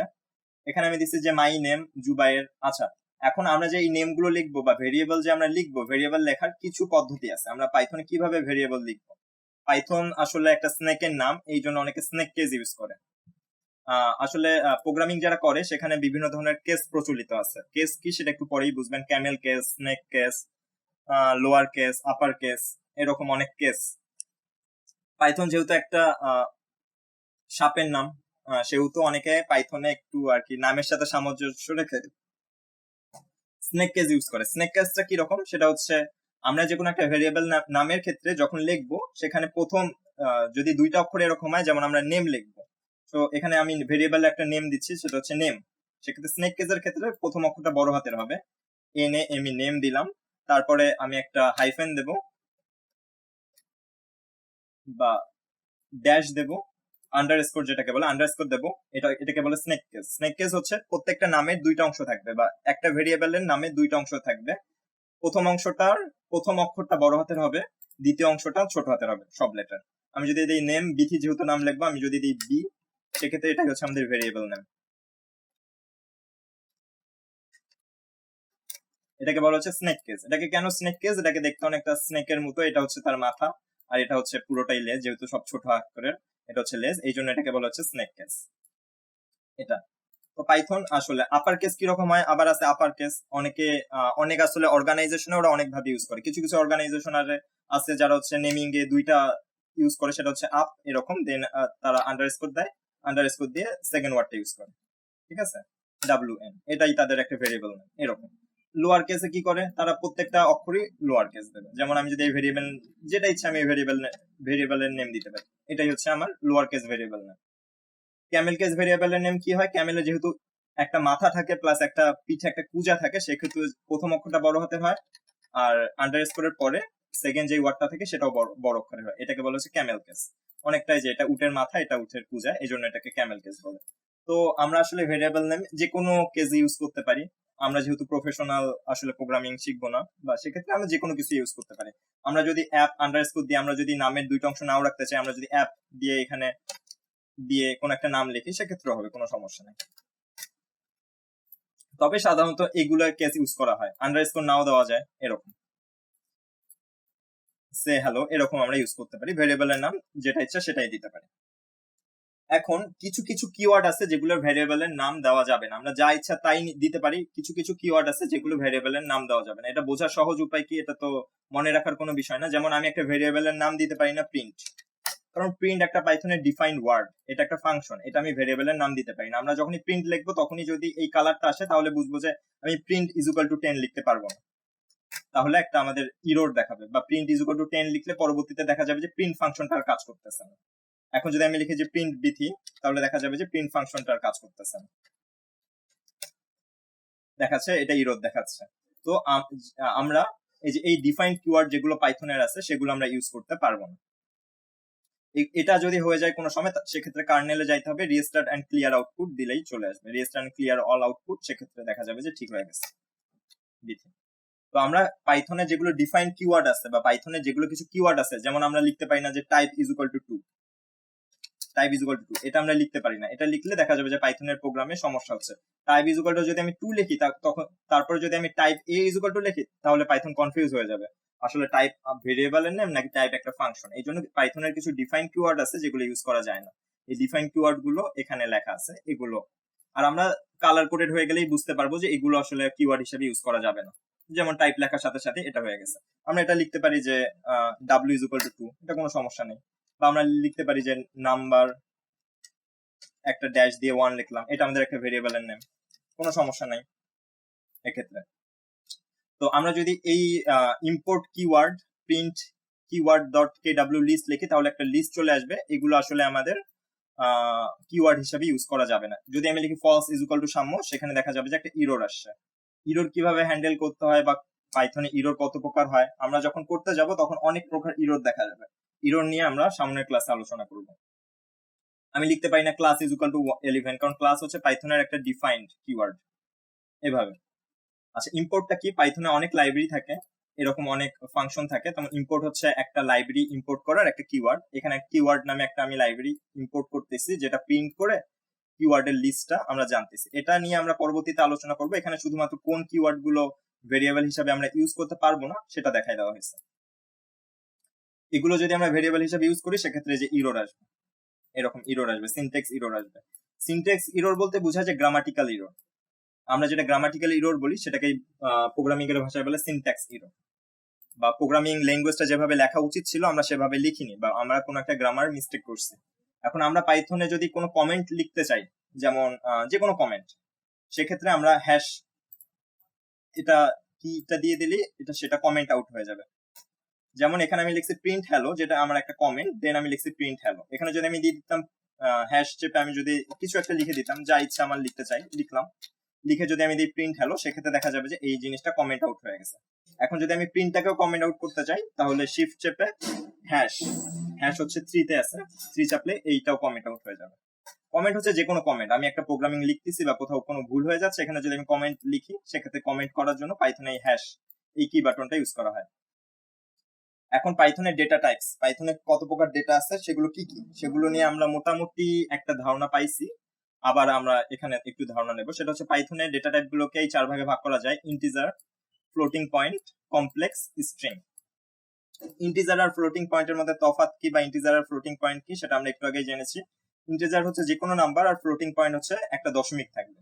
পাইথনে একটা দশমিক থাকলেই সেটা ফ্লোটিং পয়েন্ট। আমি বলবো যে হ্যাঁ, x is equal to 10 এটা কি হবে? Type integer. কারণ কি? এটা তো একটা integer. y is equal to 5.5 এটা টাইপ কি হবে? এটা হবে একটা ফ্লোট। এটা ফ্লোট, যেহেতু এটা দশমিক আছে বা একটা ডট আছে এর জন্য ফ্লোট। পাইথনে যদি আমরা কমপ্লেক্স নাম্বার লিখতে চাই সেক্ষেত্রে কিভাবে হবে? আমরা জানি কমপ্লেক্স নাম্বারে দুইটা সংখ্যা থাকে, একটা হচ্ছে বাস্তব সংখ্যা যেটা হচ্ছে এবিসি প্লাস আর একটা সংখ্যা প্লাস আই। কিন্তু পাইথনে আই ইউজ করা হয় না, যেটা হচ্ছে অবাস্তব সেটা বুঝাইতে জে ইউজ করা হয়। এটা একটু মনে রাখতে হবে। জে 2 প্লাস 6j আমরা যদি খাতায় লিখতাম তাহলে হয়তো বা লিখতাম এই জটিল সংখ্যাটাকে 2 প্লাস 6i, কিন্তু পাইথনের ক্ষেত্রে 2 প্লাস 6j। একই কাজ এখানে যদি আমরা টাইপ লিখি তাহলে দেখাবে এটা একটা কমপ্লেক্স। মাই নেম এখানে লিখছে জুবায়ের, এখানে যদি আমি দেই এটা টাইপ কি? এটা টাইপ স্ট্রিং। এখানে দেওয়া আছে নেম আবুল, নেমটা হচ্ছে একটা ভেরিয়েবল, এটা কন্টেইনার, এখানে আমি যা ইচ্ছা তাই রাখতে পারি। এখানে যদি আমি নেম লিখি যে এটা 7, আমি কন্টেইনার, আমার ইচ্ছা হয়েছে আমি এখানে 7 রাখছি, বা সেক্ষেত্রে দেখাবে যে এটা একটা, আচ্ছা এটা রান করেনি, ইন্টিজার, এটা দেখাচ্ছে যে এটা একটা ইন্টিজার। পাইথনে একটা বিষয় সেটা হচ্ছে আমরা বলবো যে 7.0 এটা কোনো দশমিক সংখ্যা না, এটা কোনো ভগ্নাংশ না, কিন্তু পাইথনে ডট থাকলেই সেটাকে ফ্লোট সংখ্যা ভাবে বা সেটাকে দশমিক সংখ্যা ভাবে। যেমন এটা যদি 7.0 আমি লিখি, এখন যদি আমি টাইপ লিখি সেক্ষেত্রে দেখা যাবে এটা ফ্লোট। এটা এই পর্যন্ত কি কারো আমাদের কোনো সমস্যা আছে? আপনাদের বুঝতে কোনো সমস্যা? এটা খুবই ইজি। ইরর নিয়ে আমরা পরে আলোচনা করব, ইরর গুলোকে কিভাবে সলভ করা যায়। প্রোগ্রামিং লিখতে গেলে ইরর অবশ্যই আসবে। আপনাদের ক্ষেত্রে সুবিধা হবে সেটা হচ্ছে ভিডিওটা তো 1-2 ঘন্টা, সেটা ভিডিওটা না দেখে আপনাদের এই ফাইলটা দিয়ে দেওয়া হবে, এই ফাইলটাও থাকবে, আপনারা নতুন একটা ফাইল ক্রিয়েট করে এখান থেকেও কিছু রান করতে পারেন, প্লাস এখানে যেগুলো আপনার কনফিউশন মনে হচ্ছে নিজে লিখতে হবে। প্রোগ্রামিং শিখতে গেলে অবশ্যই যেটা প্রথমে করতে হবে নিজেকে লিখতে হবে। নিজেকে লিখলে দেখা যাবে যে অনেক ইরর আসতেছে, ইররে ভয় পাওয়া যাবে না, ইরর আসলেই বোঝা যাবে যে প্রোগ্রামিং শেখা আমার হচ্ছে। কমেন্ট এখানে যদি আমি লিখতে চাই সেক্ষেত্রে যে কোনো একটা কমেন্ট লিখতে চাই তাহলে এখানে একটা হ্যাশ মানে হচ্ছে শিফট চেপে 3 যদি আমি চাপি তাহলে সেখানে একটা হ্যাশ চিহ্ন চলে আসবে, এখানে আমি যা ইচ্ছা তাই লিখতে পারবো। আমি যদি প্রয়োজন হচ্ছে আপনি যদি লিখতে চান যে এই কাজটা আমি এই কারণে করছি, অনেক সময় হয় না যে আমরা অনেক কাজ করি কিন্তু পরবর্তীতে অনেক ধরে নেন বড় একটা স্ক্রিপ্ট, কিন্তু কেন করছেন আপনি সেটা যদি আপনি লিখে রাখতে চান, বা ধরে নেন আপনি আপনার একটা সহপাঠীকে দিলেন, সেখানে যদি আপনি লিখে যাইতে চান যে এই কাজটা বা এই ভাগটা আমি এই কারণে করছি, কেননা এই ভাগটা করলে এই সংখ্যার গড় পাওয়া যাবে, সেটা আপনি লিখে রাখতে পারেন কমেন্টে। হ্যাশ দিয়ে লিখে রাখবেন, সেটা প্রোগ্রামিং এ কোনো এফেক্ট করবে না। আপনি আপনার ফ্রেন্ডকে লিখলেন যে এটা মানে এইটা বুঝাচ্ছে এই কারণে আমি এই কাজটা করছি, সেই ক্ষেত্রে এটা প্রোগ্রামিং এ কোনো আমার এফেক্ট ফেলবে না, এটা কমেন্ট হিসাবে কাউন্ট হবে। এটা এখন আমরা দেখবো সেটা হচ্ছে স্ট্রিং। স্ট্রিং আমরা দেখছি যে কোনো লেখাকে স্ট্রিং বলে, সেটা ইনভার্টেড কমার ভিতরে থাকতে হবে, সেটাকে আমরা হচ্ছে স্ট্রিং বলবো। স্ট্রিং হচ্ছে কোন একটা লেখার গুচ্ছ বা কয়েকটা অ্যালফাবেট গুচ্ছ, এটাকে হচ্ছে স্ট্রিং। আচ্ছা এখানে যেমন একটা কমেন্ট আমরা করছি সেটা হচ্ছে creating a still with single quote. আমরা স্ট্রিংটা সিঙ্গেল কোট দিয়েও করতে পারি, ডাবল কোট দিয়েও করতে পারি। আমরা স্ট্রিংটা এতক্ষণ ডাবল কোট দিয়ে করছিলাম কারণ এখানে কিছু সুবিধা আছে, কিন্তু আমরা স্ট্রিং সিঙ্গেল কোট দিয়েও করতে পারি। আমরা এভাবে লিখতে পারি, যেমন বিথি এটা ডাবল কোটের মাঝখানে রাখছিলাম, আমরা এটাও করতে পারি যে নেম ইকুয়াল বিথি, যেটা হচ্ছে সিঙ্গেল কোট, সিঙ্গেল কোটেও লিখতে পারি, সেক্ষেত্রে কোনো প্রবলেম হবে না। কিন্তু ডাবল কোটে কিছুটা সুবিধা পাওয়া যায়, সেটা কি সুবিধা সেটা আমরা এখন দেখব। আচ্ছা এটা হচ্ছে আমরা সিঙ্গেল কোটে লিখলাম একটা স্ট্রিং। এখন সেকেন্ড আমরা একটা স্ট্রিং যেটা লিখলাম সেটা হচ্ছে রহিমস নেম। এখন রহিমস লিখতে গেলে এখানে কিন্তু আমাকে একটা সিঙ্গেল কোটেশন দিতেই হচ্ছে। এখন এইটা যদি আমি লিখি, এটা যদি আমি একটু কপি করে আনি এখানে, যে string to Rahim's name, string to Rahim's name, এখানে যদি আমি সিঙ্গেল কোটেশন আমি ইউজ করতাম দেখাচ্ছি, তাহলে প্রোগ্রাম আমার কনফিউজ হয়ে যাইতো আসলে এইখান থেকে এইখান পর্যন্ত আমি স্ট্রিংটা বুঝাচ্ছি নাকি এইখান থেকে এইখান পর্যন্ত আমি স্ট্রিংটা বুঝাচ্ছি। সেক্ষেত্রে পাইথন কি হয়ে যাবে? কনফিউজ হয়ে যাবে। এই জন্য আমরা দেখা যায় যে সব ক্ষেত্রেই ডাবল কোড ইউজ করি, কারণ আমাদের লেখার ক্ষেত্রে অনেক সময় সিঙ্গেল কোড ইউজ করতে হয়, সেই জন্য আমরা এখানে সবসময় স্ট্রিং বুঝাতে ডাবল কোড ইউজ করি। যেখানে লেখা আছে যে creating a string with double code, এটা যেটা একটা কমেন্ট, এখানে আমরা লিখছি যে problem of single quote. Single quote use করার প্রবলেম কি? আমি রহিমস নেম এরকম স্ট্রিং আমি তখন লিখতে পারি না। অ্যাডভান্টেজ অফ ডাবল কোড সেটা হচ্ছে বাদলস নেম, এটা আমি খুব সহজেই লিখতে পাচ্ছি, এখানে আমার এই সিঙ্গেল কোটেশনটা কোনো সমস্যা করতেছে না। ডক স্ট্রিং এর কাজ হচ্ছে কমেন্টের মতনই, আমরা হ্যাশ লিখে যেমন একটা কমেন্ট লিখতে পারি, ডক স্ট্রিং লিখেও একটা কমেন্ট লিখতে পারি। ডক স্ট্রিং বলতে বোঝায় যে 3টা ডাবল কোট। আমরা হ্যাশ লিখে যেই কমেন্টটা লিখতাম সেটাই, একই কথা। ডক স্ট্রিং এটাকে বোঝায় ডক স্ট্রিং। এটার কোনো আসলে কাজ নাই, এটা এমনি জাস্ট আসলে 3টা আমরা যদি ডাবল কোট দিই সেক্ষেত্রে সেটা কমেন্ট হিসাবে কাজ করে, এটাই, আর কিছু নেই। এটা আসলে আমরা কখনো ইউজ করি না, আমরা হ্যাশই ইউজ করি। 3টা ইউজ করে কেন আমি কমেন্ট হিসাবে লিখতে যাবো, আমি হ্যাশ ইউজ করলে আমার হয়ে যাচ্ছে। আচ্ছা, আমি যদি একটা নিউ লাইন লিখতে চাই, যেমন আমি যদি এখানে লিখতে চাই যে আচ্ছা স্ট্রিং 3 যদি লিখি, স্ট্রিং 3 সেটা হচ্ছে আই লাভ বাংলাদেশ, বা আই লাভ দেন হচ্ছে বাংলাদেশ। বাংলাদেশটাকে আমি নেক্সট লাইনে লিখবো, আমি এখানে যতই স্পেস দিই না কেন, তারপরে যদি বাংলাদেশ লিখে সেক্ষেত্রে দেখতে পাবো যে প্রিন্ট, আমি যদি এখানে প্রিন্ট করি, প্রিন্ট হচ্ছে স্ট্রিং 3,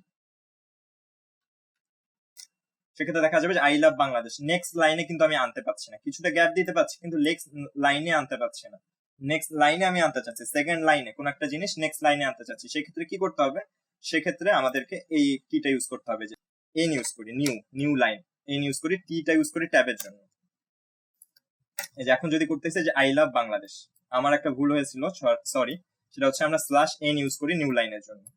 তবে প্রত্যেকটা আমাদের গুইয়ের কিছু সীমাবদ্ধতা থাকে, যেমন জুপিটার নোটবুকের কিছু সীমাবদ্ধতা আছে, এখানে 1-2 ঘন্টা কাজ করলে দেখা যায় যেটা হ্যাং হয়ে যায়, এখানে স্টার চিহ্নটা এখানে থেকেই থাকে। একটা আমি লিখলাম আই লাভ বাংলাদেশ, দেখা যাচ্ছে যে সেটা রান করতেছে না, তখন কি করতে হয়, এটা হয়তো আমরা প্রোগ্রামিং করতে করতে একদিন দেখা দেবি, সেখানে কার্নেলে যাইতে হয়, কার্নেলে গিয়ে রিস্টার্ট দিতে হয়, রিস্টার্ট দিয়ে দিলে দেখা যায় যে আবার ঠিক মতো রান করতেছে। তো এটাই। আর টিটা কি কাজে ইউজ করা হয়, টিটা হচ্ছে ট্যাব বা 4টা স্পেস দিতে টিটা ইউজ করা হয়। এখানে যদি আমি টি দিতাম সেক্ষেত্রে আসলে 4টা স্পেস হয়ে যেত, 4টা স্পেস দেওয়া যাই কথা, টি ইউজ করা তাই কথা। টি বলতে বোঝায় ট্যাব, ট্যাব বলতে বোঝায় 4টা স্পেস। আমি যদি এখানে এসে টি চাপি, যেমন এখানে চাপলাম আমি কিছু একটা লিখলাম WAS, এখন যদি আমি ট্যাব চাপি, আমার কিবোর্ডের ট্যাব বাটন, তাহলে দেখতে পাবো যে 4টা স্পেস হয়ে যায় এরকম। এই 4টা স্পেসই ট্যাব দ্বারা বোঝায়, ট্যাব দ্বারা বোঝায় হচ্ছে 4টা স্পেস, এটাই। তো কিছু দূর যদি ফাঁকা করতে হয় সেক্ষেত্রে আমরা স্ল্যাশ টি দেবো, আর যদি একটা নিউ লাইনে লিখতে হয় সেক্ষেত্রে আমরা স্ল্যাশ এন দেবো। এই যে এখানে I love Bangladesh, I love, second লাইনে চলে আসতেছে বাংলাদেশ, এটাই।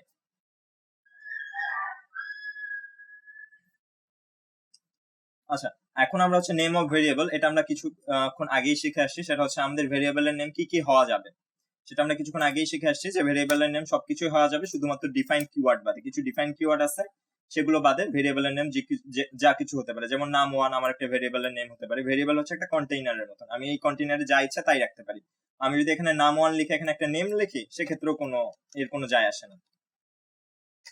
এটা হচ্ছে আমার একটা কন্টেইনার, এটা আমি নেমটা কিভাবে চুজ করব আমার সুবিধার জন্য। নাম 1 বলতে বুঝাচ্ছি নাম্বার একটা কিছু একটা, এটা হচ্ছে আমার সুবিধার জন্য ইউজ করব, যাতে আমার পরবর্তীতে বুঝতে সুবিধা হয়। এটা যেমন এটা একটা ভেরিয়েবল পাই, যেটাকে আমি লিখছি পাই ইজ ইকুয়াল টু 3.1416, প্রিন্ট পাই 3.1416, এগুলো সবই। এখন যদি আমরা একটা ভেরিয়েবলকে 2 ঘর পর্যন্ত দেখাতে চাই বা 3 ঘর পর্যন্ত দেখাতে চাই একটা কোনো দশমিক সংখ্যাকে, সেক্ষেত্রে আমরা কি লিখবো, সেক্ষেত্রে আমরা এভাবে লিখতে পারি, যদি p ইজ ইকুয়াল টু 4.2312 এরকম অনেকগুলো সংখ্যা থাকে, সেক্ষেত্রে আমরা লিখতে পারি প্রিন্ট। আমরা যদি শুধু প্রিন্ট লিখি সেক্ষেত্রে কি হবে, শুধু যদি আমরা প্রিন্ট লিখি সেক্ষেত্রে কিন্তু আমরা যদি এটাই কপি করি,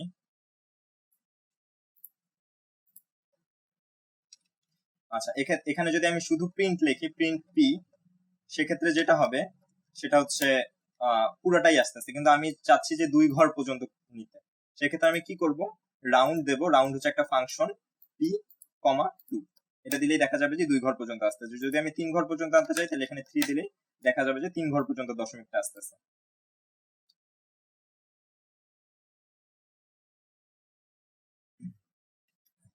এখন আমরা দেখবো সেটা হচ্ছে আমরা কিভাবে একটু আমরা যেটা ভেরিয়েবল নেম ডিফাইন করলাম সেটাকে কিভাবে কোনো একটা মেসেজে আনবো, বা একটু মানে আমরা দুইটা এতক্ষণ পর্যন্ত যা শিখলাম সেরকম দুইটা জিনিসকে কিভাবে একসাথে করবো, একটা স্ট্রিং প্লাস হচ্ছে একটা ভেরিয়েবলকে কিভাবে একসাথে শো করব, এখানে এটাই দেখানো হচ্ছে।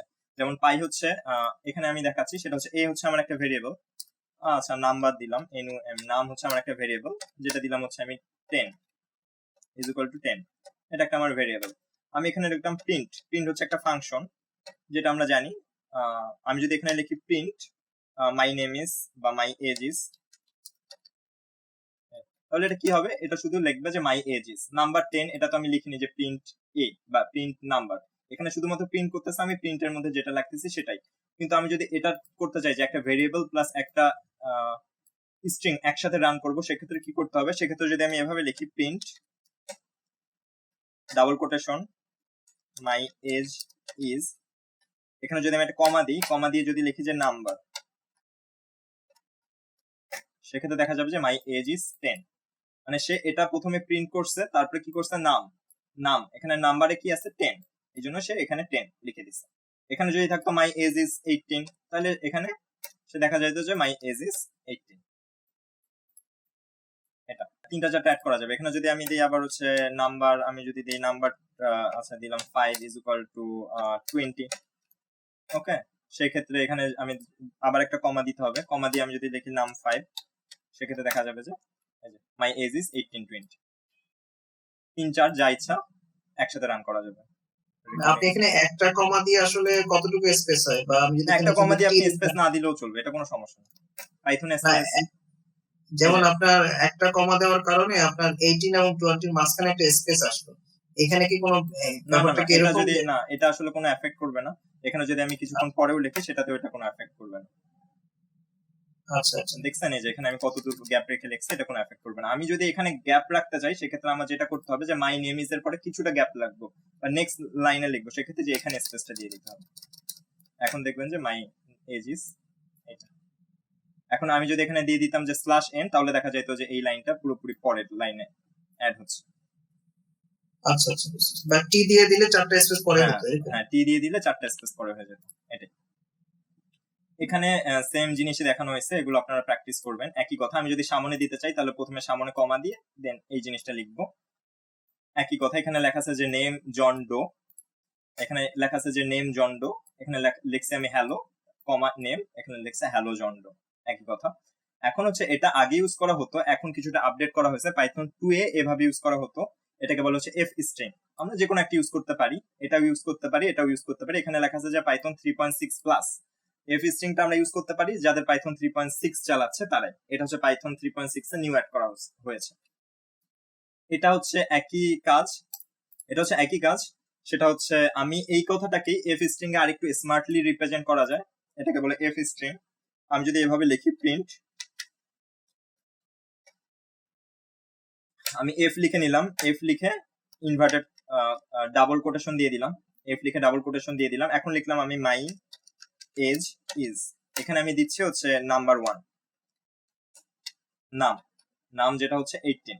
এখন যদি আমি এটা রান করি, সেক্ষেত্রে দেখা যাবে মাই এজ ইজ 18, একই কথা। এটা হচ্ছে একটু, এখানে যদি আমি দিই মাই এর পরে থাকবে হচ্ছে 18, তারপরে থাকবে এজ ইজ, আচ্ছা মাই এর পরে নাম 5। আমি যদি এটা করতে চাই, এই যে মাই 20 এজ ইজ 18। এটা এফ স্ট্রিং এর সুবিধা কি, বারবার কমা দিতে হয় না, দেখতে একটু সুন্দর লাগে, অনেক স্মার্টলি রিপ্রেজেন্ট করা যায়। একই কথা, পাইথন আসলে এফ স্ট্রিং অনেক ইউজ করে, অনেকেই কমা দিয়ে ইউজ করে, একই কাজ। এফ স্ট্রিংটাকে দেখতে অনেকটা স্মার্ট লাগে, এইটাই। এফ স্ট্রিং এ যেটা করতে হয় সেটা হচ্ছে যে কোনো ভেরিয়েবলকে আমি এফ দিয়ে দিলাম ডাবল কোটেশনের ভিতরেই, যে কোনো ভেরিয়েবলকে সেকেন্ড ব্র্যাকেট দিয়ে লিখলেই হবে। এটা হচ্ছে এফ স্ট্রিং। যেমন এখানে লিখছে যে পাই 3.4, the value of pi is 5, এখানে the value of pi is 5, একই কথা। এখানে দুইটা ভেরিয়েবল লেখা হয়েছে, যেখানে এখানে লিখছে a is equal two 10, b is equal two 20, total a is equal two b, এখানে লিখছে the some of a b is এত, টোটাল ইজ এত। এটা আমি করে দেখাচ্ছি। আস্তে আস্তে আমরা বেসিক থেকে একটু অগ্রসর হচ্ছে। যেমন আমি যদি এখানে লিখি, আচ্ছা a ইজ ইকুয়াল টু 10 লিখলাম, b ইজ ইকুয়াল টু লিখলাম 20। আমরা জানি যে পাইথন ক্যালকুলেটর হিসেবে কাজ করা যায়। এখন যদি আমি লিখি যে a, আচ্ছা টোটাল, টোটাল হচ্ছে আমার একটা ভেরিয়েবলের নাম, এখানে যদি আমি টোটাল না লিখে লিখতাম যে c, তাও কোনো সমস্যা নেই। c ইজ ইকুয়াল টু আমি যদি লিখি a প্লাস b, তাহলে পাইথন কি করবে, a প্লাস b কে যোগ করবে। এখন যদি আমি এখানে লিখি যে প্রিন্ট, প্রিন্ট লিখে লিখলাম যে ফার্স্ট নাম্বার ইজ, এখানে আমি এফ স্ট্রিং ইউজ করলাম, কমা দিলেও হবে, first number is, first number কি দিয়ে আমি প্রকাশ করছি a, and total is, total কি দিয়ে আমি প্রকাশ করছি c, সেখানে দেখতে পারবো আমি।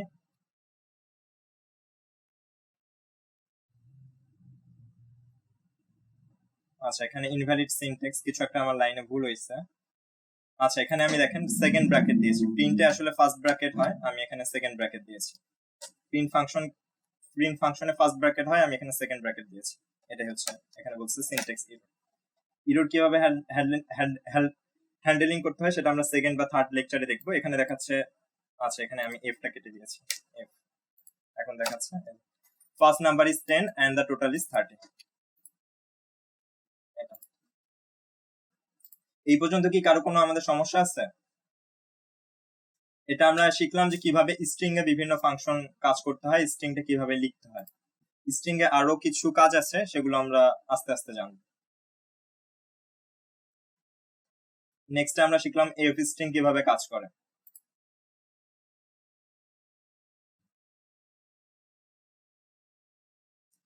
এখন আমরা দেখবো যে পাইথনে কিছু অপারেটর আছে, বুলিয়ান অপারেটর, এগুলো আমাদের খুব কম কাজে লাগে। তারপরে যেহেতু আমরা খুব বেসিক শিখতেছি, এগুলো শিখে রাখা ভালো। বুলিয়ান বলতে বোঝায় ইয়েস আর ট্রু অর ফলস, মানে হয় হ্যাঁ হবে অথবা না হবে, ইয়েস নো টাইপ, 0 1 টাইপ, এটাই হচ্ছে বুলিয়ান। যেমন এখানে বলছি আমি a is equal to 5, b is equal to 5। এখন যদি a is equal to b, এটা কি? এটা বুলিয়ানে দেখাচ্ছে ফলস, আচ্ছা সরি, দেখাচ্ছে ট্রু। একটু আগে কেন ফলস দেখাইলো? কারণ এর আগে a is equal to আলাদা ছিল, b এখানে ছিল a is equal to 10, b is equal to 20। এখানেও ধরছে a is equal to 10, b is equal to 20, এই জন্য এখানে ফলস দেখাচ্ছিল। কিন্তু এই লাইনটা আমি রান করছি, রান করার পরে যদি আমি এই লাইনটা রান করি তখন দেখাবে যে ট্রু, যে ট্রু। এখন যদি আমি এখানে লিখি যে a is equal to 10, তাও কিন্তু এখানে ট্রুই দেখাবে। কারণ কি? কারণ কিন্তু আমি এই লাইনটা রান করিনি, আপডেট লাইনটা কিন্তু আমি রান করিনি। এখানে যদি আমি রানে ক্লিক করি, এখন যদি আমি দিই, তাহলে দেখাবে ফলস। এটাই হচ্ছে একটা বুলিয়ান। এখানে যদি আমি লিখি, আচ্ছা 5ই থাক, এখানে যদি আমি লিখি যে a বিগার দেন b, সেক্ষেত্রে এটা আমরা জানি ফল। আচ্ছা, এটা আমরা রান করিনি, আবার এই যে রান করলাম, এখন এটা দেখাবে যে ফলস, এই যে ফলস। আমি রান কিভাবে এত তাড়াতাড়ি করতেছি? আমি কিবোর্ডে শিফট প্লাস এন্টার চাপতেছি, সেক্ষেত্রে এই কিটা চাপা যা কথা, কিবোর্ডে শিফট প্লাস এন্টার চাপা তাই কথা, এটাই। আচ্ছা, আমরা যদি কখনো নিজেরা ট্রু বা ফলস লিখতে চাই, সেক্ষেত্রে ট্রু বা ফলস হচ্ছে কেস সেন্সিটিভ।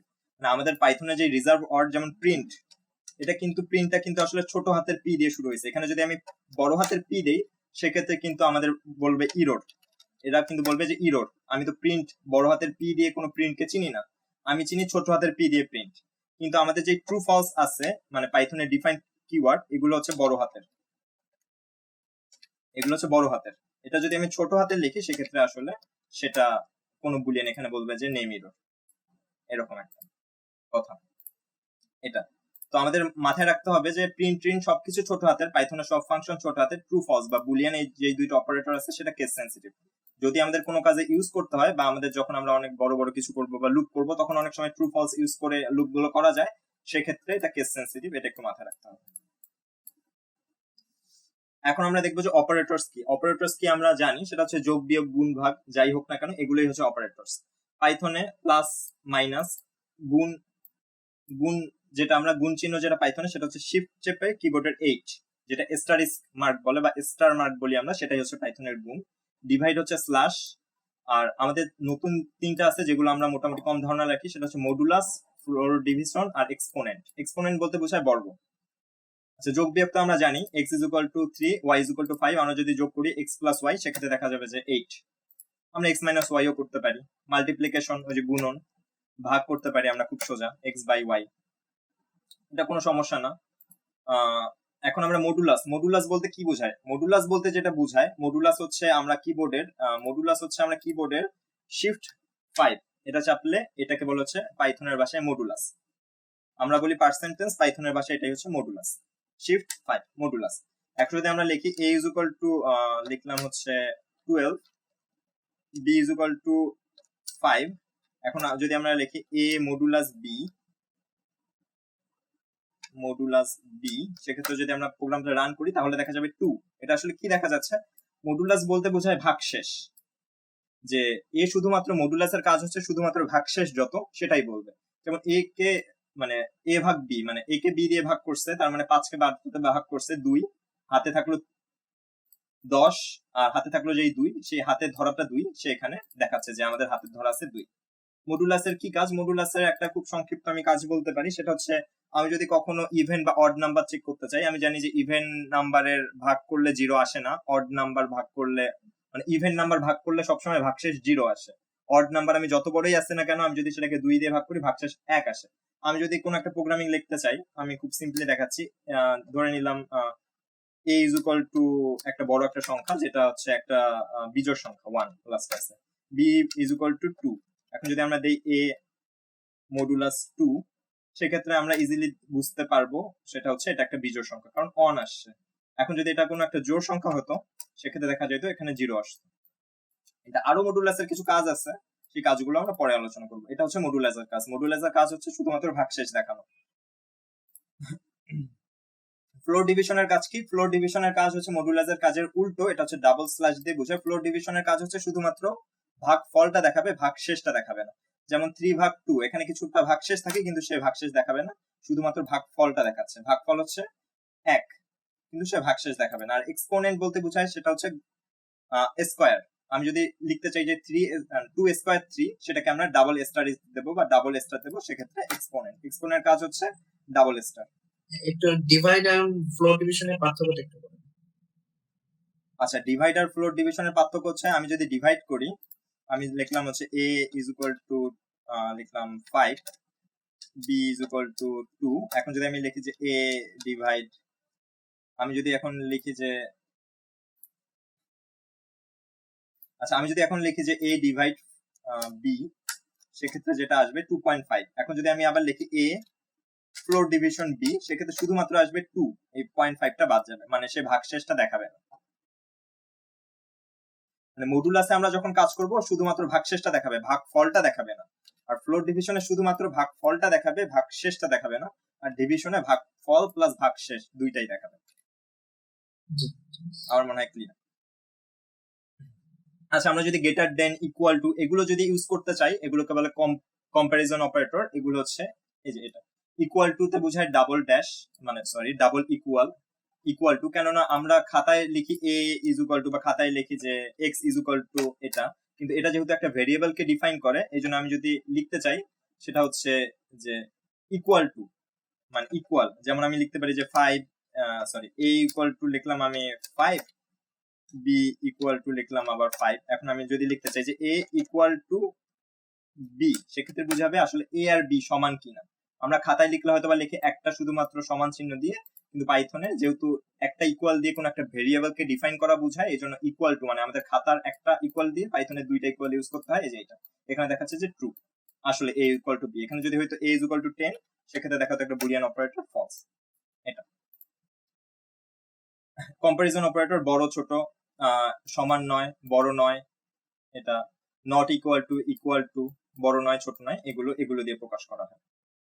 এখানে দেখা যাচ্ছে m is equal two 20, n is equal two 15, এখানে দেখাচ্ছে যে ট্রু।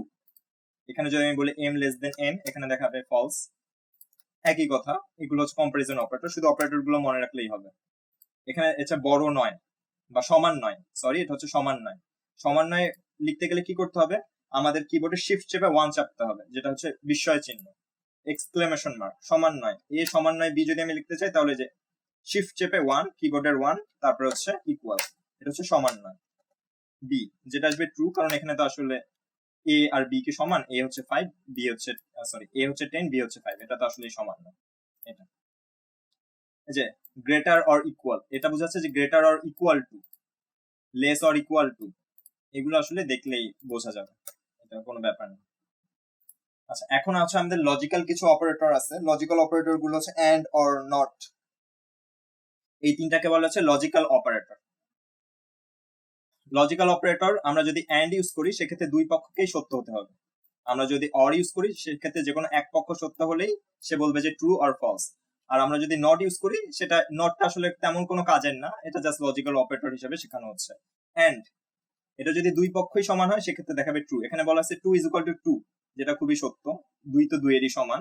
এখানে বলা আছে 4 বড় 2 এর থেকে, যেটা খুবই সত্য, এখানে দেখাচ্ছে যে ট্রু। এখানে দেখাবে হচ্ছে ফলস, কেন? 2 অবশ্যই 4 এর সমান না। আবার হচ্ছে এটা যদিও সত্য, দ্বিতীয় অংশটা সত্য কিন্তু প্রথম অংশটা মিথ্যা, এই জন্য বলছে ফলস। কারণ এন্ড হচ্ছে এমন একটা অপারেটর, লজিক্যাল অপারেটর, যেখানে দুই পক্ষকেই আমার সত্য হতে হবে। এটা অর এর কাজ হচ্ছে যে কোনো এক পক্ষ সত্য হলেই অর আমাদের রেজাল্ট দেবে, যে কোনো এক পক্ষ সত্য হলেই হবে। এখানে বলছে 2 ইকুয়াল টু 4, কিন্তু 4 বড় হচ্ছে 2 এর থেকে, এখানে সেটা বলবে ট্রু। কারণ কি, এই পক্ষটা সত্য না হলেও এই পক্ষটা কিন্তু আমাদের সত্য, এই জন্য এ বলছে ট্রু। অর বলতে যেটা বোঝায় আমাদের এইটুক মাথায় রাখলেই এখন হবে। অরের ফাংশন আসলে এগুলো না, এগুলো দিয়ে আমরা আরো পরে অনেক কাজ করব। এখানে জাস্ট খুব সোজা ভাবে এগুলোকে উপস্থাপন করা হয়েছে, যেগুলোর আসলে কাজ কি। অর দ্বারা বোঝাচ্ছে যে কোনো এক পক্ষকে সত্য হলেই হবে। নট দ্বারা বোঝাচ্ছে আমি যদি বলি যে a is equal to 3, b is equal to 2, result is equal to 2, not result. আচ্ছা, এটা আমি একটু লিখে দেখাই, এটা একটু কমপ্লেক্স মনে হচ্ছে কিন্তু এটা আসলে কোনো ইজি। আচ্ছা, আমি এখানে লিখলাম a is equal to 3, b is equal to 2, এটা a is equal to 3, b is equal to 2। আমি যদি এখন লিখি a, আচ্ছা, a equal to b, এটা তো অবশ্যই মিথ্যা হবে, এটা তো অবশ্যই কি হবে, ফলস হবে, এটা আমরা জানি, এটা অবশ্যই ফলস হবে। এখানে যদি আমি সামনে একটা নট লাগাই দিই, এনটি নট,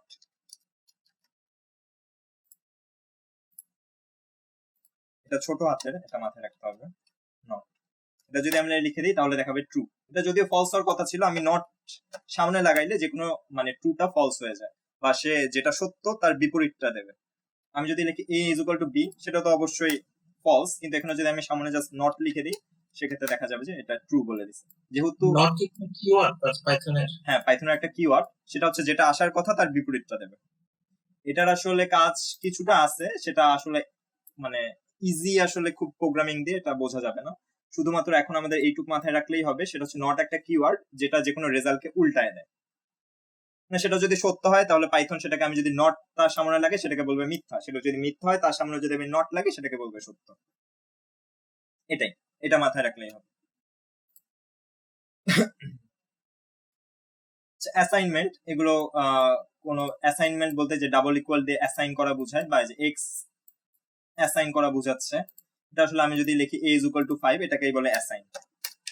এটাই, a is equal to 5, আমি একে অ্যাসাইন করলাম 5 এ, বা a হচ্ছে আমার একটা কন্টেইনার যার মধ্যে আমি 5 রাখলাম, এটাই, এটাকেই বলা যায় যে অ্যাসাইন করা, আর কিছু না। এখানে x3 নাম দিছে, এটা নাম কেউ দিতেই পারে, এখানে একটু কমপ্লেক্স মনে হচ্ছে যে x3 বা x3, আমি যদি এখানে x দেই তাও কোনো প্রবলেম নেই, এটা হচ্ছে আমার ইচ্ছা মতো আমি ভেরিয়েবলের নাম দিতে পারি।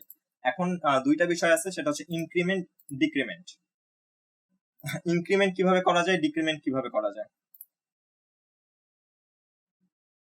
আচ্ছা, ইনক্রিমেন্ট ডিক্রিমেন্ট এটা আমরা আরো শিখবো পরবর্তীতে, এটা খুবই ইজি। আমাদের ক্লাস টাইম 5 মিনিট আছে, 5 মিনিটের মধ্যেই হয়ে যাবে, আর তেমন কিছু নাই, 5 মিনিটের মধ্যেই হয়ে যাবে, বা 10 মিনিট হয়তো বা সর্বোচ্চ লাগবে।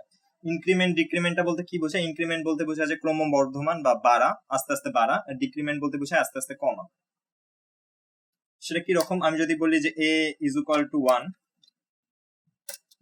while এর আচ্ছা, a equal to a plus 1। আচ্ছা, প্রথমে আমি বললাম a is equal to 1, আমি তারপরে বললাম যে a is equal to a plus 1।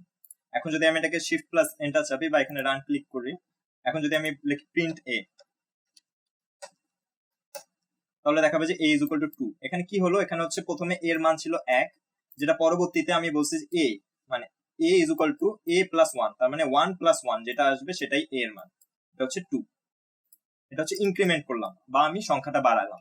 এখানে যদি আমি এখানে লিখলাম 4, তাইলে 4 সংখ্যা ইনক্রিমেন্ট হতো, প্রিন্ট a 5। ইনক্রিমেন্ট আমরা লুপ করার সময় ইনক্রিমেন্ট বিষয়টা আরো ভালো করে বুঝবো। ইনক্রিমেন্ট মানে হচ্ছে ক্রমবর্ধমান বাড়া। এই যে a প্রথমে ছিল 1, যেটা ক্রমবর্ধমান বেড়ে হয়ে গেল 5 বা 2, এইটুকু বুঝলেই হবে। সেটা হচ্ছে ইনক্রিমেন্ট মানে হচ্ছে ক্রমবর্ধমান বাড়া, আর ডিক্রিমেন্ট মানে হচ্ছে ক্রমবর্ধমান কমা। এখানে যদি আমি লিখতাম a is equal to a minus 4, সেক্ষেত্রে দেখা যেত যে এটা -3। এটা হচ্ছে ক্রমবর্ধমান কমা, এটা হচ্ছে ডিক্রিমেন্ট, এই ডিক্রিমেন্ট। এই যে ইনক্রিমেন্ট ডিক্রিমেন্টের কিছু শর্টকাট আছে, এই শর্টকাটটা আমরা ইউজ করতে পারি। সেটা হচ্ছে আমি এভাবে যদি না লিখি, এভাবেও আমরা লিখতে পারি একই কথা। আমি এইটাকেই খুব সোজা করে লিখতে পারি, একই জিনিস আমি লিখতেছি শুধুমাত্র b দিয়ে, b is equal to 1। আমি যদি এভাবে লিখতে চাই যে b এইটা প্লাস এইটা, আমি যদি লিখি যে প্লাস ইকুয়াল, সেক্ষেত্রেই হবে। আমি যদি এখানে দেখাচ্ছে যে শর্টকাটে প্লাস ইকুয়াল 4, এইটা যা লেখা যা, এইটা লেখাও তা, এটা হচ্ছে একটা শর্টকাট। এখন যদি আমি লিখি যে প্রিন্ট b, এটা হচ্ছে একটা শর্টকাট। এখানে বোঝাচ্ছে যে b equal to b plus 4, এটাই শর্টকাট, মানে এই লাইনটার শর্টকাটই হচ্ছে এইটা, একই কথা। ডিক্রিমেন্টের ক্ষেত্রে ওই একই জিনিস ইউজ করা যায়, এখানে জাস্ট শুধু মাইনাস ইকুয়াল, একই কথা। এখন হচ্ছে আইডেন্টিফায়ার, আইডেন্টি অপারেটরস, এটা হচ্ছে ইজ আর ইজ নট, এই দুইটা হচ্ছে আইডেন্টি অপারেটরস। ইজ নট এর কাজ ওই একই, মানে ওই যে নটের মতনই। ওকে, আমি যদি লিখি যে এটা আমি একটু ইজি করে দেখাচ্ছি, সেটা হচ্ছে লিখলাম হচ্ছে x is equal two 20, y is equal two 20। এখন আমি এটাকে রান করলাম, রান করে লিখলাম যে s ইজ y, এটাকে যদি আমি রান করি সেক্ষেত্রে আসবে ট্রু। ইজ আর ইকুয়াল আমি যদি লিখি s ডাবল ইকুয়াল y সেক্ষেত্রেও আসবে ট্রু। মানে ইজ হচ্ছে ডাবল ইকুয়াল এর মতনই কাজ করে, কিন্তু ইজটা হচ্ছে আরো বেশি স্ট্রং। কেন স্ট্রং বা আরো কিভাবে স্ট্রং সেটা আমরা পরবর্তী ক্লাসে জানবো, কিন্তু ইজটা হচ্ছে আরো বেশি স্ট্রং। মানে X is equal to Y টা যদি হয় সত্য, মানে 20 এটা তো অবশ্যই সত্য, ইজটা হচ্ছে মহাসত্য, মানে এটা অবশ্যই সত্য, এরকম কিছু একটা। ইজটা হচ্ছে অনেক বেশি, মানে ইকুয়াল, যদিও এক্স ওয়াই ইকুয়াল ট্রু আসতেছে, কিন্তু ইজটা হচ্ছে অনেক স্ট্রং ইকুয়াল, এইটুকু আমরা মনে রাখতে পারি, ইজটা হচ্ছে স্ট্রং ইকুয়াল। এটা কখন লাগবে, কি কাজে লাগবে সেটা আমরা পরবর্তীতে জানবো। আমাদের এখন শুধু জানতে হবে সেটা হচ্ছে আইডেন্টিটি অপারেটর দুইটা আছে, সেটা হচ্ছে একটা ইজ, একটা হচ্ছে ইজ নট। ইজটা কি, ইজটা হচ্ছে ইকুয়ালের, মানে ইকুয়ালটা যদি হয় সত্য, ইজটা হচ্ছে মহাসত্য, এরকম কিছু একটা। এখানে যদি সেটা থাকতো 30 সেটা দেখাতো ফলস, মানে ইকুয়ালের মতনই। এখানে ট্রু দেখাচ্ছে, এটা রান করিনি, ফলস ফলস। এটার কাজ প্রায় এক, ইজটা হচ্ছে একটু স্ট্রং ইকুয়াল, এইটুকু মনে রাখতে হবে আমাদের। আর ইজ নট হচ্ছে একই কথা, এখানে যদি আমি ইজ নট দিতাম তাহলে সেক্ষেত্রে দেখাইতো এটা ট্রু, মানে ইজের সাথে আমরা নটকে কম্বাইন করছি, যদি এটা ফলস কিন্তু এটা দেখাচ্ছে ট্রু, যেহেতু আমি ইজ নট দিচ্ছি, একই কথা। আচ্ছা, এখন আমরা দেখতে পারি যে মেম্বারশিপ অপারেটর, এগুলো আসলে কোনো কাজে লাগে না, অপারেটর আছে জন্যই দেখানো। মেম্বারশিপ অপারেটর মানে আসলে এই যে একটা স্ট্রিং, হ্যালো ওয়ার্ল্ড একটা তো স্ট্রিং, যেহেতু ডাবল কোটেশনের মাঝে আছে স্ট্রিং, তো এই স্ট্রিংটা হ্যালো ওয়ার্ল্ড একটা স্ট্রিং এর মধ্যে এইচ আছে কিনা, আমি যদি লিখি এইচ ইন s3 তাহলে দেখাবে যে ইয়েস আছে, ট্রু। এইচ ইন s3 দেখাবে যে ফলস, কারণ ছোট হাতের এইচ তো আসলে নাই। এটা আমি যদি লিখতাম যে ধরে নিলাম যে এটা আসলে মনে হয় বোঝা গেছে, ইন হচ্ছে একটা মেম্বারশিপ অপারেটর যেটা দেখে যে কোনো স্ট্রিং এ কোনো কিছু আছে কিনা, এটাই। আমি যদি এখানে লিখতাম যে ডাব্লিউ ইন s3 সেক্ষেত্রেও দেখাইতো ট্রু, কারণ এই ডাব্লিউ আসলে এইটার মধ্যে আছে, এটাই। এগুলোর আসলে তেমন কোনো কাজ নাই।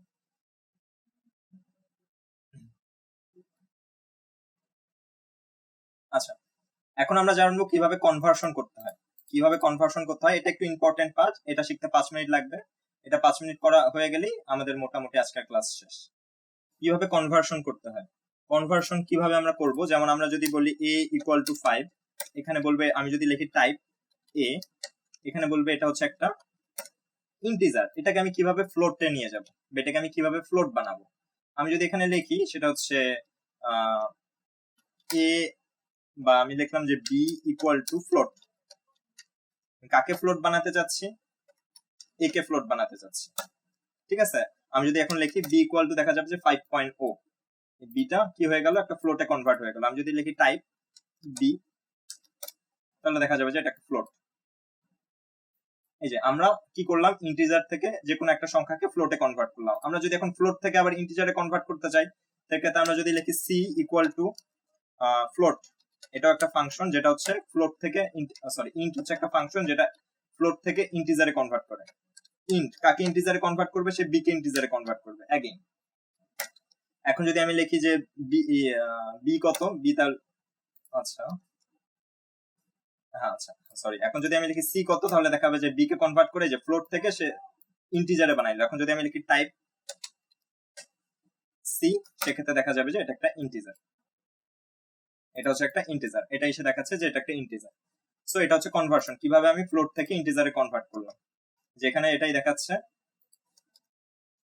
এটা প্রথমে ফ্লোট ছিল, তারপর সেটাকে আমি ইন্টিজারে কনভার্ট করছি। এই যে এটা যদি আমি রান করি দেখা যাবে যে এটা ইন্টিজার হয়ে গেছে, এটাই। এখন হচ্ছে আমি ইন্টিজার থেকে কিভাবে ফ্লোটে কনভার্ট করতে পারি, যেটা আমি শর্টকাটে দেখাইছি, এখানে রান করলে সেটাই দেখা যাবে। এখন দেখানো হচ্ছে সেটা হচ্ছে ইন্টিজার থেকে কিভাবে স্ট্রিং এ কনভার্ট করা যায়।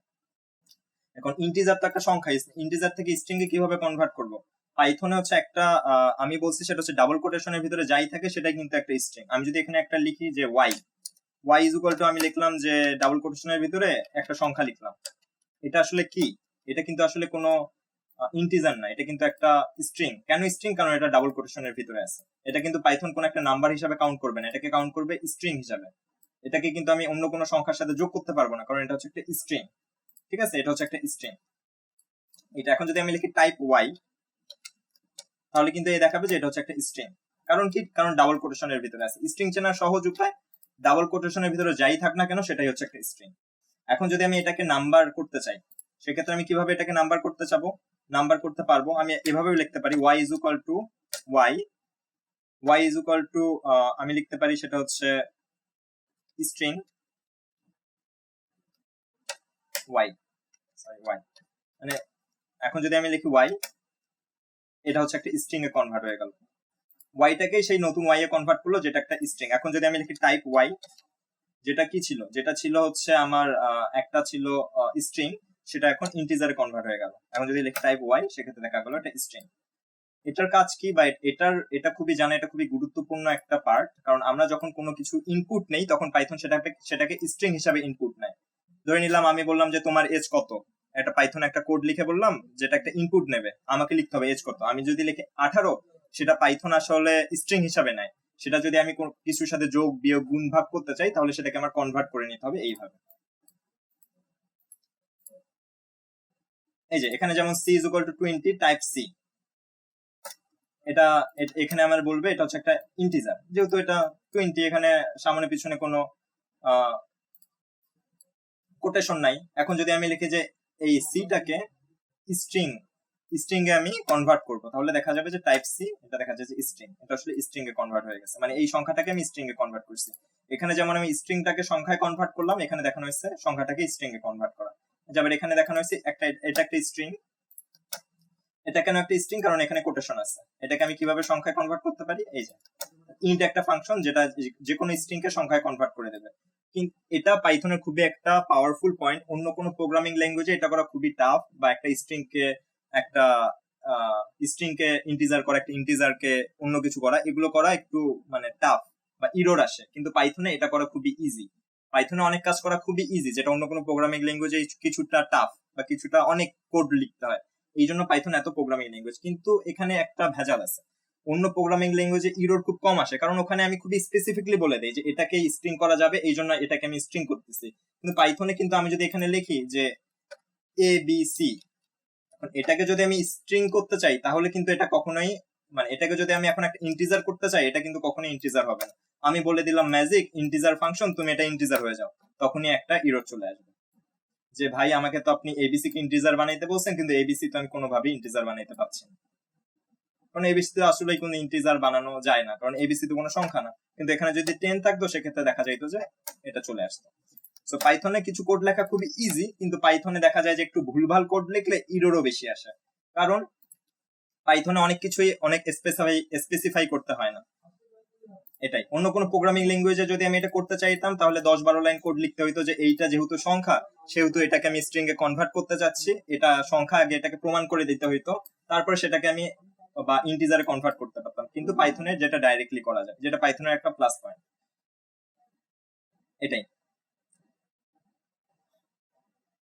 আমাদের ক্লাস মোটামুটি শেষ। এখানে কিছু এক্সাম্পল আছে। আচ্ছা, এখানে আরেকটা ফাংশন আছে, সেটা হচ্ছে ইনপুট ফাংশন, যেটা আমাদের যে কোনো কিছু ইনপুট হিসাবে নেয়। এটা করলেই শেষ, আমাদের 11:10 মধ্যে ক্লাস শেষ হয়ে যাবে। x ইজ ইকুয়াল টু, আমরা x এটা বড় হাতের x নিচ্ছি, ওকে যাই হোক। আচ্ছা, অন্য কিছু নেই। ও ইনপুট হচ্ছে আমাদের একটা ফাংশন, যেটা আমাদের কাছ থেকে ইনপুট নেবে। এখানে যদি আমি যা ইচ্ছা তাই লিখতে পারি, যেটা আমাদেরকে দেখায় ইনপুট নেবে। এখানে যদি আমি লিখি এজ, ওকে, কোনো সমস্যা নেই। হ্যাঁ, আমি যদি এখন লিখি প্রিন্ট ও, এখন কি হবে? এই যে লেখা আছে এজ, আমার কাছ থেকে ইনপুট হিসাবে নিচ্ছে।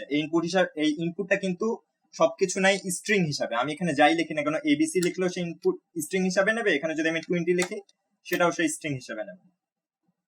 এই যে এজ 20, সে প্রিন্ট করলো এজটা 20। ইনপুট হচ্ছে একটা ফাংশন, যেটা আমাকে যে কোনো একটা কিছু ইনপুট করতে দেয় কোনো একটা কোডে।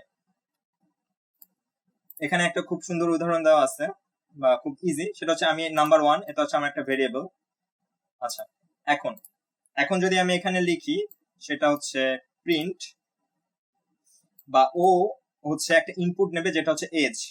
এখন আমি বলবো যে এজের সাথে হচ্ছে এটা হচ্ছে 20 বছর আগের এজ, আমি বললাম যে এজ, এখানে আমি লিখলাম হচ্ছে এজ।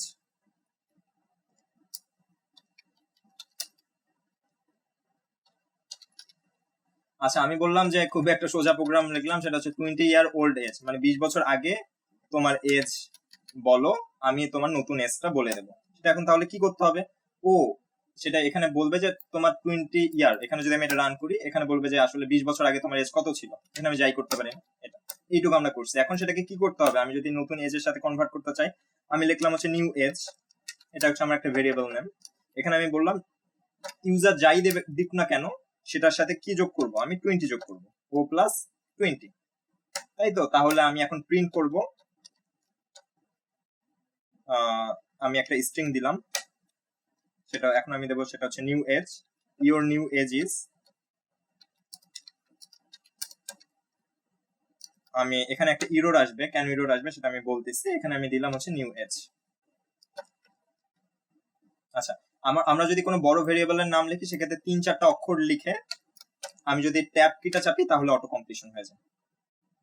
আবার দেখাচ্ছি যে অনেক বড় একটা ভেরিয়েবলের নাম, আমি কি পুরোটাই লিখবো, আমি যদি নিউ লিখে আন্ডার স্ল্যাশ দিয়ে যদি আমি জাস্ট একটা ট্যাব চাপি তাহলে পুরোটা অটো কমপ্লিশন করে নেয়।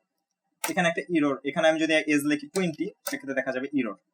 ইরোরটা কারণ কি, ইরোরের কারণ হচ্ছে এখানে সে এজটাকে কি হিসাবে নিছে, এখানে সে এজটাকে নিছে স্ট্রিং হিসাবে, ও স্ট্রিং হিসাবে নিছে, স্ট্রিং এর সাথে সে একটা সংখ্যা যোগ করতে যাচ্ছে। স্ট্রিং এর সাথে কি কখনো সংখ্যা যোগ হয়? যোগ হয় না। এক্ষেত্রে আমরা কি করতে পারি, ওটাকে আমরা কি করতে পারি, কনভার্ট করে, স্ট্রিং থেকে কনভার্ট করে কি করতে পারি, ইন্টিজার করতে পারি। এখন ইন্টিজার কনভার্ট করার জন্য আমরা যদি ইন্ট ফাংশনটা এখানে লাগাই দিই, ইন্ট ও, সেক্ষেত্রে দেখা যাবে যে আমি যদি এজ লিখি 30, তাহলে লিখতে যে 20 বছর আগে আমার এজ ছিল 30, এখন তোমার এজ, পাইথন বলে দিচ্ছে যে এখন তোমার এজ হচ্ছে 50। এখন যদি আমি আবার এটা রান করি, শিফট এন্টার, আমি যদি লিখি যে 20 বছর আগে আমার এজ ছিল 50, এখন বলবে তাহলে 20 বছর পরে তোমার এজ হচ্ছে 70। খুবই সিলি একটা প্রোগ্রামিং, যাই হোক।